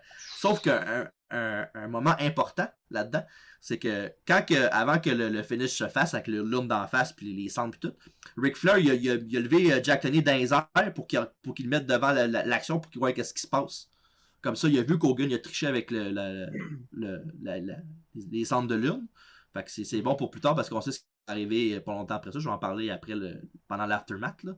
Mais tu sais, c'est un bon storyline telling move d'avoir mis Tony dans le chemin de la triche d'Hogan. C'était pas évident, par contre. Ouais, mais c'est bon. Ouais. C'est correct. Ah là là, c'est le fun des fois. Et hein? évidemment. Mais tout ça a donné le meilleur Royal Rumble de tous les temps l'année d'après. Ben ouais, merci. Ouais, c'est à cause de ça. Ouais. Puis après ça, un coup de ceinture pour bonne mesure et sur Taker. Et mesdames, messieurs, répétez avec moi. Hogan must pose brother. Vous avez essayé de poser tout à l'heure, là, prenez-vous un break, vous autres, là, pour vous faire mal à une hanche. Et évidemment, comme Alfredo a si bien dit, la ceinture va être mise vacante. Et la controverse de ce soir, évidemment, puis de Survivor Series un petit peu avant ça. Puis le nouveau champion va être couronné en 92, au mois de janvier, au Royal Rumble. Par évidemment, un match gagné par Ric Flair. Et pour voir le review de ce show-là, allez le voir sur YouTube et partout. On l'a fait avec Alfredo en plus. Fait que, voilà. L'année passée. Ouais. Fait qu'évidemment, voilà. Fait que c'est conclu le show ce mardi au Texas. Puis voilà. Vous autres, le match d'Hogan, puis toute la patente de l'aftermath, vous aimez ça ou c'est comme bof? C'est correct. Ouais, il a mangé toute une volée, Hogan, tout le long du match quasiment. Hein. Fait qu'il n'a pas fait grand-chose à part son comeback. Il faisait souvent ça, mais Hogan a déjà été plus dominant que ça dans un match. Fait que, je sais pas, c'était comme deux dudes qui... Ça fitait pas ensemble vraiment. T'as Taker qui peut pas vendre. Ouais. T'as l'autre qui Hulk up. Je sais pas, ça... Il est green aussi, là. Ouais, c'est ça, il est très green au Taker. Comme ton bandeau, là. Never give up, man. Ouais, c'est pas un bon match. Même après, quand ils se sont battus en 2002, je pense, là, c'était pas... Ouais, mais là, c'est quand même 11 ans plus tard, là. Non, je sais, mais ça n'a jamais fait de quoi d'exceptionnel. Puis en plus, s'ils ne s'aimaient pas non plus, c'est sûr que... Ils ne s'aimaient pas? Non, Taker... Hogan, c'est Hogan, là, personne qui l'aime. L'affaire du Tombstone, là? Ouais, l'affaire du Tombstone, le fait qu'il a enlevé sa belt une semaine plus tard aussi. Tu sais pas l'affaire du Tombstone, c'était... parce que tu sais, le spot de Service 91, là, quand il a fait le Tombstone sur la chaise, là, mais Hogan, il avait dit backstage à tout le monde comme quoi que Taker il avait brisé le cou avec ça, puis il était dangereux. Ouais. Sauf que... puis quand tu vois le replay, il y a genre 6 cm entre sa tête et la chaise, là. C'est Shane McMahon qui avait dit à Taker comme quoi que c'était pas vrai, qu'il l'avait pas blessé, parce que Taker il avait des remords, il pensait vraiment qu'il avait pété le coup, puis je vais perdre mon push, si je suis dans la merde. Puis finalement c'était juste Hogan qui avait fait ça pour rabaisser un peu Taker puis se remonter. Là. Mais tu sais, ça aurait pu être dangereux, là, parce que tu sais, si Vince croit ça ou un officiel croit ça, t'as peut-être pas la carrière que Taker a après, parce que Hogan c'est quand même Hogan, là, quand il dit quelque chose, c'est comme pas le choix d'aller de son bord parce que c'est ta plus grosse star. Là. Ah, c'est sûr. Fait que, c'est pas top, mais c'est Hogan. Si tu veux, c'est ça. Mais toutes les stars sont même. Hein. Toutes les grosses stars, à part Hogan. Ouais, mais ouais, c'est ça. Il y a des limites aussi. Il y a des limites aussi, là, De quoi? Peux-tu parler, moi? T'as assez parlé, c'est-tu depuis longtemps? Ouais, t'as assez niaisé, toi, fait que on les quitte. C'est pas un Roman Appreciation Podcast. C'est quand la bio de Roman? Mais il s'en aille un jour. Il y a Bio Triple H dans pas long, par exemple. Oh! Ça va être bon, ça. Pas de TG, hein? Non. Juste moi C'est pis juste toi. bon qui aime Triple H. Oh, ben oui, c'est ça. Tu charges de graines pendant 2 heures, c'est le fun. Ouais. T'es habitué de toute façon, toi, mais toi, c'est pas sur notre podcast, c'est ailleurs, tu fais ça. Jaloux. Hey! Ouais. Fait que ça... avant qu'on donne nos notes? Ben non, c'est une Texas, puis évidemment, avant nos notes, il faut évidemment dire le match of the night puis le worst match. Fait que je voulais...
Laisse commencer, les garçons. Vas-y, je vais laisser Alfredo commencer. Ok. Il y a 5 matchs, ça doit pas être si dur que ça. Là. Non, le worst, c'est Bulldog pilote. Là. Ok, ouais. Puis le best, ben, Hogan Taker. Parce que, tu sais, le meilleur segment, c'est peut-être Macho, puis mais en même temps, c'est long un peu. Ouais. Je vais dire Hogan puis Taker, parce que c'est Hogan. Okay. C'est tout. Ok. Parfait. Ben, le worst, moi, c'est Bulldog contre Wardlow. Fait que. Bon, on va dire avec moi, que c'est ça. Puis le meilleur match, je vais mettre Brett contre Skinner. Ouais, c'est sûr que technically, ouais, c'est le meilleur match, là, c'est sûr. Ouais. C'est Brett. Ouais. Ben, si Sean aurait été là, ça aurait été autre chose. Mais... Ouais, c'est ça. J'ai même choix que toi, mon beau. Fait que... Ouais. Ouais, match of the night, puis le worst match aussi. J'ai peut-être l'air d'un niaiseux, mais je connais ça un petit peu quand même. Ben là, j'ai jamais dit que tu connaissais pas ça non plus. Tu vois. Ça, je vais le garder. Ça va être le clip pour annoncer le podcast. Ouais, c'est sûr. Fait que voilà. Et notre show maintenant est... Voilà. Moi, comme on m'a dit ma note en premier, là, je donne à This Is in Texas la note de 6 sur 10. Oh, c'est beau. C'est beau parce que c'est rien d'extraordinaire. C'est un show d'1 heure et demie. Là, je n'aurais pas 9.5 pour ça. Là. Ça avait été Collision, il aurait donné 11.4. C'est quoi le rapport? 11.4, je pense que c'est pas assez. Là. Ouais, c'est ça. Quel moustachu. Juste le match juste FTR contre le Bullet Club Gold, c'est tous les matchs d'Hogan dans sa carrière au grand complet. Fait que... Il paraît que quand c'est mon Jay White qui a sa carte, ça va bien. Puis Juice Rock Hard! Juice Roberts. Faudrait qu'il paye une chirurgie à sa femme. Ok, parfait. Fait que moi, je vais donner 7 sur 10 à This Tuesday in Texas? T'as dit 6, 7, 8. Oh! 8 pour ça? 8. Hey, 91-92, tu touches pas à ça. Là. On n'a pas écouté le même show, je pense. Je pense pas. Ouais, mais lui, il y a la version live, c'est peut-être ça le problème. Ah oui, c'est ça. Il y avait les filles qui criaient, lui. Ouais, puis tout, c'est même... Nous autres, on avait... C'était mieux que Money in the Bank, le crowd. J'exagère. Voilà, là, fait que... Fait que This Tuesday in Texas, puis si vous voulez le voir sur le network, c'est pas bien long, c'est 1h30, fait que c'est pas si pire. Ouais, ça s'écoute bien, puis on va pas arrêter d'en parler pour les 7 prochaines années. En espérant que votre network, il lâche pas aux 5 minutes. Fatigant, ça, hein? On va se le dire. Hey, depuis qu'ils l'ont changé, là, je suis pas content. Non. Non, ça va pas bien, le network, là. Non. Ouais, depuis parlant de pas bien aller. Oui, parlant de pas bien aller, ben, on va faire un... C'est le retour en force du quiz. On a quoi? On a eu 2 quiz dans les dernières 2 semaines. Ouais. On a eu un quiz que tu m'as fait à moi-même, ou ce que j'ai eu quoi, 3 sur 10. Ouais. Puis, mais un beau 3 sur 10, pas un 3 trop magané. C'était 3 sur 11, c'est une question bonus. Ouais, merci de me descendre encore devant tout le monde, c'est très gentil. Tu peux lui dire les faits, c'est ma faute? L'autre semaine d'après, c'était moi contre toi, puis tu as gagné en overtime 3-2. Donc, ouais, 3-2. Je suis toujours là, je suis toujours pas loin. Ouais, c'était sur WCW puis CW, là, j'étais au même ground que toi là-dessus. Là. Parfait. Fait que là, moi j'ai un quiz, puis un petit peu, je sors mon téléphone, mes notes sont là, je suis préparé. Il est comme Juice, Rocker, ton quiz? Ouais, ça j'ai fait ça dans mon petit bain tourbillon. Okay. Oh, t'es bien. L'eau chaude. T'es bien dans le bain. Juste pour le gars qui avait un bain tourbillon. Ouais. Ben, ça fait longtemps que j'ai pas été capable de me relever du sol jusqu'en haut, fait que c'est quand même pas peur. Bref. Okay, sur roche. Exact. Qui commence ce beau quiz-là, le moment le plus excitant du podcast, avec dans la vraie vie. Fait que dans le fond, quand on parle de lutte, c'est pas bon. C'est pas rapport. C'est bien méchant, man. C'est des blagues. Tu sais bien, j'aime ça à la lutte. J'en écoute tellement, tabarnak. Okay. Hey, lui pis ses styles d'affaires en dessous de ton nom, là, il fatigue en style là. Hulk Hogan isn't a liar. Hey, c'est comme les maths fac ou les maths. Non, tu devrais faire comme Lodi, là, avoir toutes des signes avec tes affaires dessus, là. dans le temps de la floc, là. Lodi, oh my god, shit. Ouais. Le petit blond, ça. Ouais, mais là, il a mis un bandeau, là. Déjà qu'il a fait ça tantôt, puis il a fait des pauses Hulk Hogan, il va. Je suis sûr que s'il écoute le podcast, il a honte. J'écoute pas le podcast. Non, j'écoute pas ça. Bon. Ok, arrêtez de niaiser. Qui commence, là? Ben, c'est riche devant toi, ça. TG. TG, ah, ouais, vas-y, là. Ouais. Numéro 1. Lors de ses débuts télévisés à Superstar en 1992, quel lutteur Tatanka a battu? J'ai pas de choix de réponse. C'est pas Kaito? Droit de réplique. Attends, veux-tu répéter?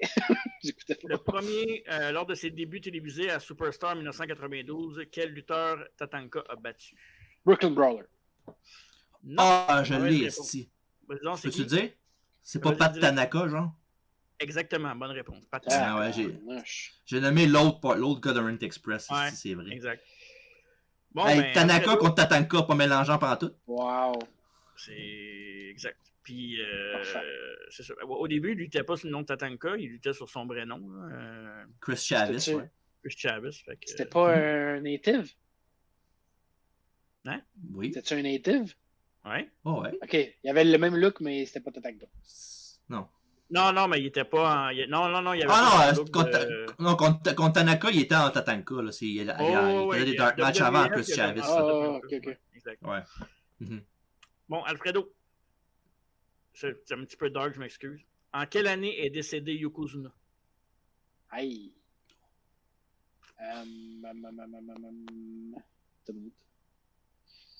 98. Hein? 98. Droit de réplique. 2001? Mauvaise réponse, c'était 2000. Oh, J'étais proche. Ouais, j'étais proche. Ouais. Question numéro 3, TG. Mm-hmm. Qui l'équipe Doom, composée de Farouk et Butch Reed, ont battu à leur début en équipe à Halloween Havoc 89? C'est ouais.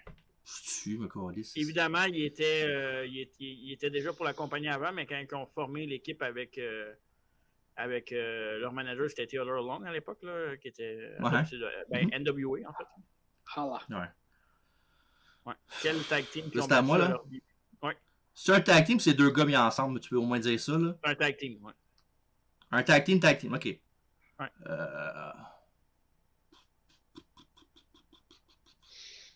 J'écoutais pas ça pendant tout. Ouais, mais tu pourrais l'avoir. Je pense. Pas Rock'n'Roll Express. Droit de réplique. Harlem Heat. Oh, t'étais proche. C'était les Steiner Brothers. Oh! Ah, c'est si grand que ça comme début, ok. Ouais, wow. Exact. Quand même pas pire. Question numéro 4, c'était Alfredo.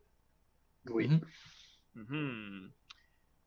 Quel lutteur Sting a battu à Starrcade 90 dans un match de cage pour le titre NWA? Robocop. C'est-tu ton vrai choix? Non. Ok.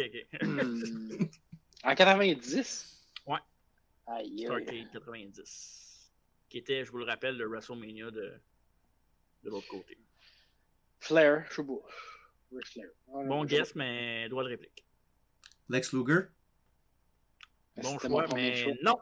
C'était Black Scorpio. Ça, c'était Black Scorpion. Scorpion, excuse-moi. J'ai dit Scorpio, mais c'est Scorpion. Ouais. Excuse gars-là. C'est un gars qui avait un masque. Là. Non, mais c'est pas... Ok, c'est un gars qui a un masque. C'est pas genre... C'est Flash Funk. Ouais, non, mais c'est quoi son nom à lui? Scorpion. Ah, ouais. Tête de scorpion.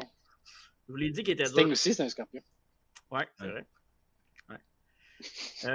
Question numéro 5, ça, c'est un guess. C'est une question. Pas un chiffre? Oh, tabarnak! C'est à qui? C'est à moi, je pense. Ouais. Combien de fois a été champion par équipe, et là, je précise WWF et WWE, les deux, Mm-hmm. Billy Gunn?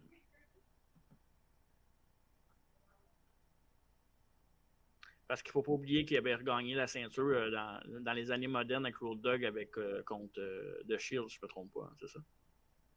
Ouais. Non, il avait battu les Usos. Les Usos, c'est ça. Ouais. C'est fou, pareil, de penser à ce match-là. Les Usos contre les Noise Outlaws, tu vois. 2018, je pense, quelque chose du genre. Hein. Non, tu peux avant ça. Ah ouais? Ouais. Genre 2015-2016 à peu près. OK. 10. Droit de réplique. 12. C'était 11. Ouais. C'était sûr. Fucking hell. Parce que moi, je voulais pas mettre un chiffre genre pour qu'il y ait celui de suite après. Là. Mettons, je dis 10, il va dire 11. Là. Je me suis dit, il va dire ça, c'est sûr. Là. Écoute, la prochaine, c'était Alfredo. Ah, mais Alfredo... c'est drôle, c'était un quiz vraiment dur, mais on a genre, à part une question, on était proche toute la gang. Ouais, mais vous l'avez pas eu pareil. Non, je sais, mais quand même, un quiz si dur que ça, on aurait été dans le champ pour toutes les questions, mais non. Ah ouais, non, c'est sûr. Mais c'est ça, Alfredo, la prochaine c'est pour toi. Si tu l'as pas, c'est clair que TJ l'a parce que tu vas voir pourquoi c'est clair. Ah ouais. Donc, The Clown a été nommé Worst Feud of the Year par le Wrestling Observer. Contre qui et en quelle année? Fait qu'il a été nommé la pire... Attends un peu. La pire feud de l'année par le Wrestling Observer. Contre qui et en quelle année? Je sais pas. Crush 96. Doigt de réplique. Ah, si j'hésite entre deux, ça me fait chier parce que je l'aurais sûrement pas. Mais...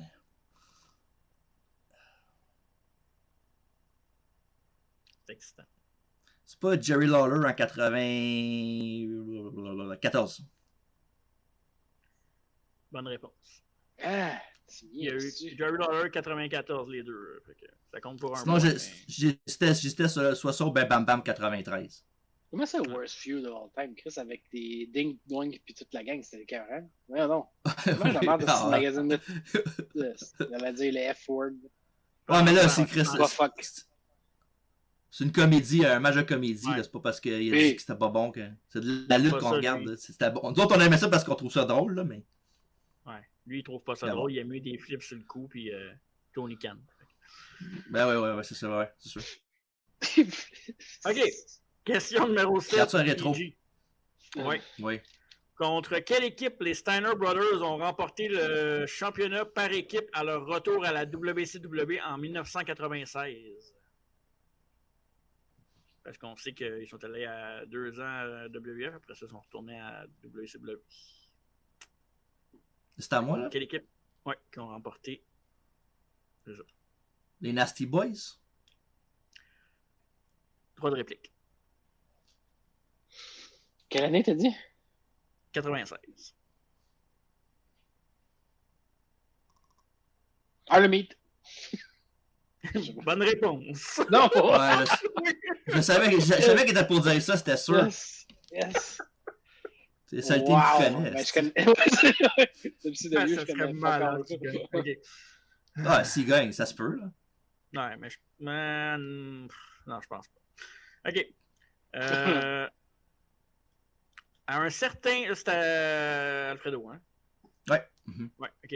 À un certain Raw en 1996, Triple H a remporté son 2e titre européen contre quel lutteur? C'est pas intercontinental, tu veux dire? Non, c'est européen. Il n'y avait pas de titre européen en 96. Oui. Non, c'est en 98 qu'ils ont commencé ça. T'es sûr? L'encyclopédie, lui, là. T'es sûr et certain? Intercontinental, il a gagné. Ok, c'est intercontinental, parfait. En 96, contre qui a gagné l'Intercontinental? Mais là, à ta minute, tu me fais quasiment douter. Là, parce que... Si c'est européen, à moins que ce soit pas la bonne année, peut-être. Là, que c'est peut-être le 98. C'est peut-être la mauvaise année, je pense. Une minute. Parce que c'est européen, ils l'ont mis en 97, excuse. La 97, parce qu'il y avait le Bulldog contre Owen en finale en Allemagne, je pense. Ouais. Un petit peu, là. Ouais, je me suis trompé d'année, c'est juste ça. Ok. Avec son 2e titre européen en 1998. Désolé.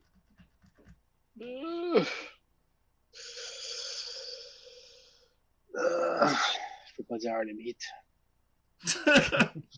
tu peux, mais. Bonne réponse!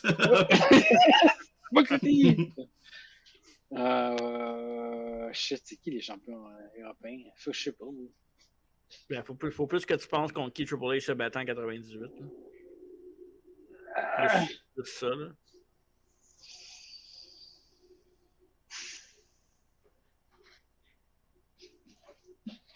Je veux gagner. Ouais, je sais, mais si tu l'as pas, TJ, c'est sûr qu'il l'a. Ah, je sais! Ok, attends. Oh my god. Hey, ta gueule! Quoi? Ok. Non, mais je pense que je le sais. Owen. Bonne réponse. Yes! Ouais, je savais. Yes! Ouais, parce que t'as fait le début de sa toune, c'est tout. Non. Peut-être t'as pour dire ça. J'étais sûr que t'étais pour dire ça.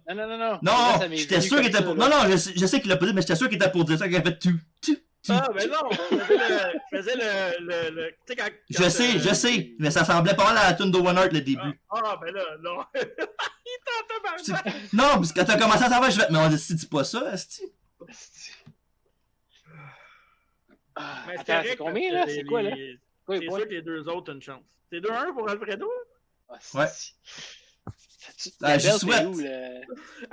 T'as pas de belt. Où la belt? T'as pas de belt. C'est l'autre qui l'a l'Intercontinental Quiz. Ok.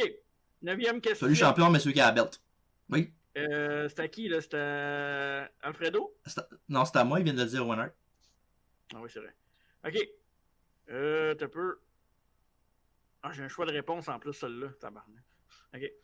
Selon le Wrestling Observer, le match of the year en 1984 était ben là, Pat Patterson contre quel de ces 3 lutteurs? Et je vous nomme des choix de réponse. Et shit. Sergent Slaughter, Bob Backlund ou Iron Sheik?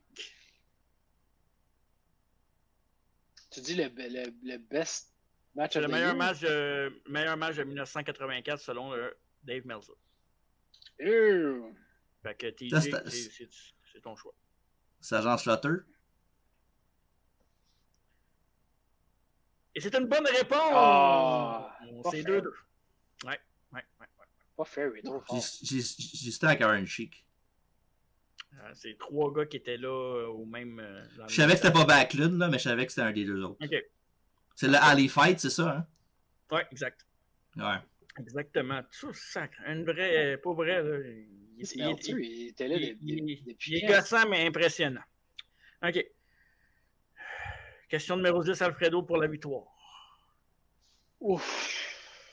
En quelle année? J'ai envie de pisser en plus. Encore une année. Undertaker a remporté le Royal Rumble. Les années, là, sans joke, là.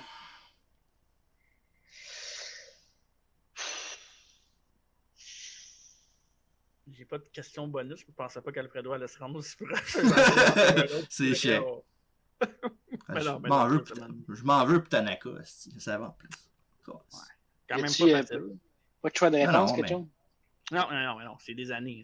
À un moment donné, là. En quelle année Undertaker a remporté le Royal Rumble? Puis lui, il sait en plus, là, mon style. Ben, je pense que oui, mais je vais peut-être me tromper d'une année parce que, tu sais, c'est ouais, genre... Après 2000, là, c'est dur de se rappeler de tout, genre, ouais. tu sais.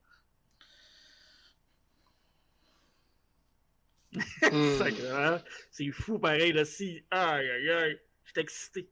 Excité, et le mot, en fait, c'est le livre. Ouais, ça n'a pas d'allure. Ouais. J'ai 23 choix de réponse. Ben, il y en a combien, le Rumble? 34? À peu près. On peut... Attends.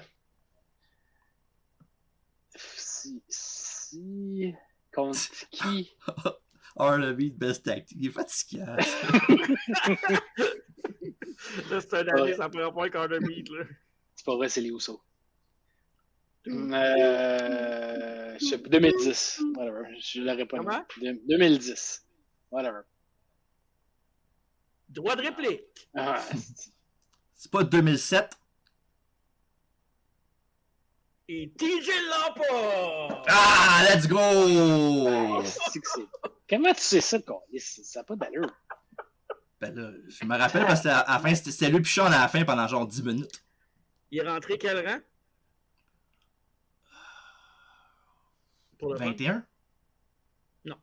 Puis il allait contre qui à WrestleMania?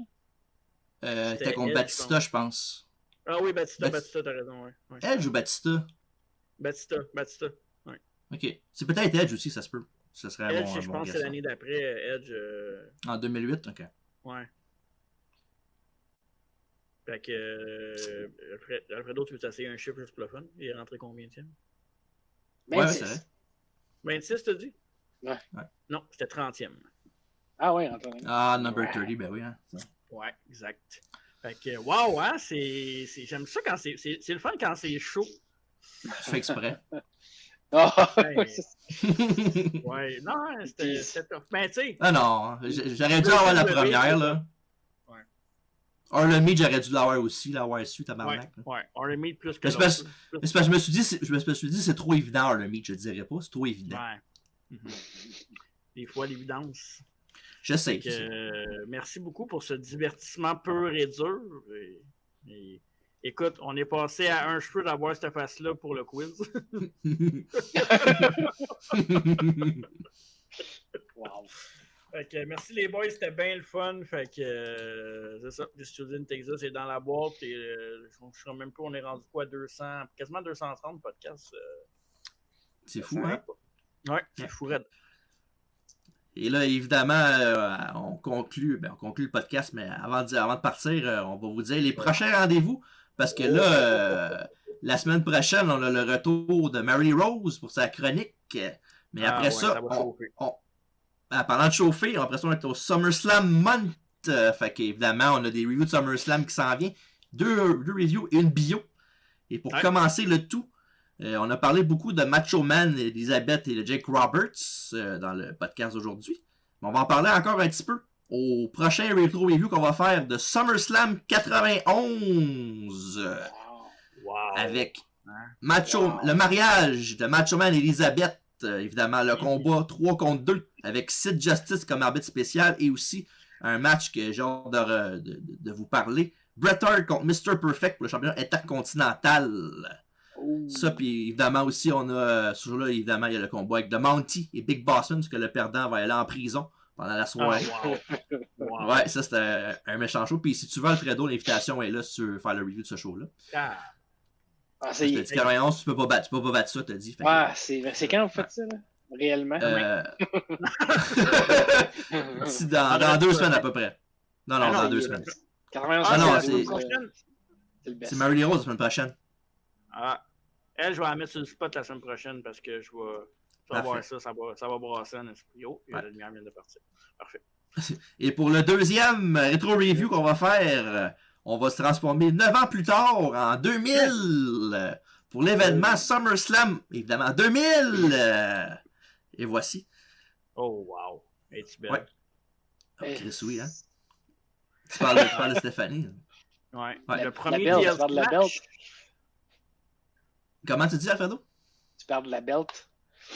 Ouais, c'est ça. Es-tu belle? Fait qu'évidemment, le combat, comme tu as dit, TLC, avec Edge Christian et Dudley Boyz et les Hardys.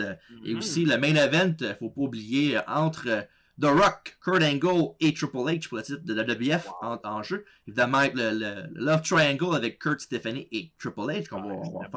Ça va être le fun d'en parler pour le review de SummerSlam 2000 bientôt.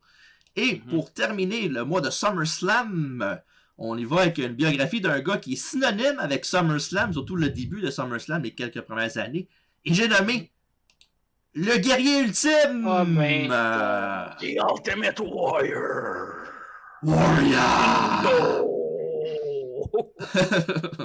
Ouais, fait que la bio du Ultimate Warrior au mois d'août pour SummerSlam Month, fait que manquez pas ça. SummerSlam 91, 2000 et Warrior bio en jeu de métal au mois d'août. Faudrait que je me fasse maquiller comme le Warrior pour la faire. T'as pas le choix. Et pour une maquilleuse qui peut venir parce que j'ai plus de comment on dit ça? De contact dans le maquillage. Hein, c'est l'histoire du passé. Non plus, je n'ai plus ces ans. Et avec ce qu'on vient de dire là pour le prochain rendez-vous, Hulk Hogan est en état de choc.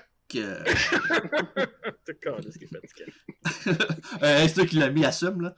Fait que voilà. Fait que merci beaucoup les gars. Avez-vous un mot de la fin avant qu'on finisse ça et qu'on aille se coucher? Fin. Comique. Brother. C'est juste Brother votre nom, ok, parfait. Fait que, merci beaucoup Alfredo. C'est quoi? 91-92 best year ever. Tu marquais ça sur son nom. Il est parfait. C'est correct. Il est bon, Alfredo. Oh! Ouais. Oh! Elle est nice. T'es pas viral comme lui. Non, malheureusement. Mais je suis plus drôle que lui. Moi, moi je suis viral de bord quand je le vois à TV, fait que c'est parfait. Bon, merci beaucoup. Je pense qu'on a fait le tour. Ouais, c'est ça. Fait que, merci. Tu dis attends, là, tu n'as pas fini encore? À moi. Ok. Non, mon gars, ok. Parfait. C'est lequel? L'autre qui fait un finger. Bon, ok, on va arrêter ça là. Merci beaucoup Marco, merci beaucoup Alfredo. Oui. Ça rime. Oui. Et évidemment, merci beaucoup tout le monde. Et manquez pas les prochains rendez-vous. SummerSlam Month, Mario Rose. Mais en attendant, allez, bah!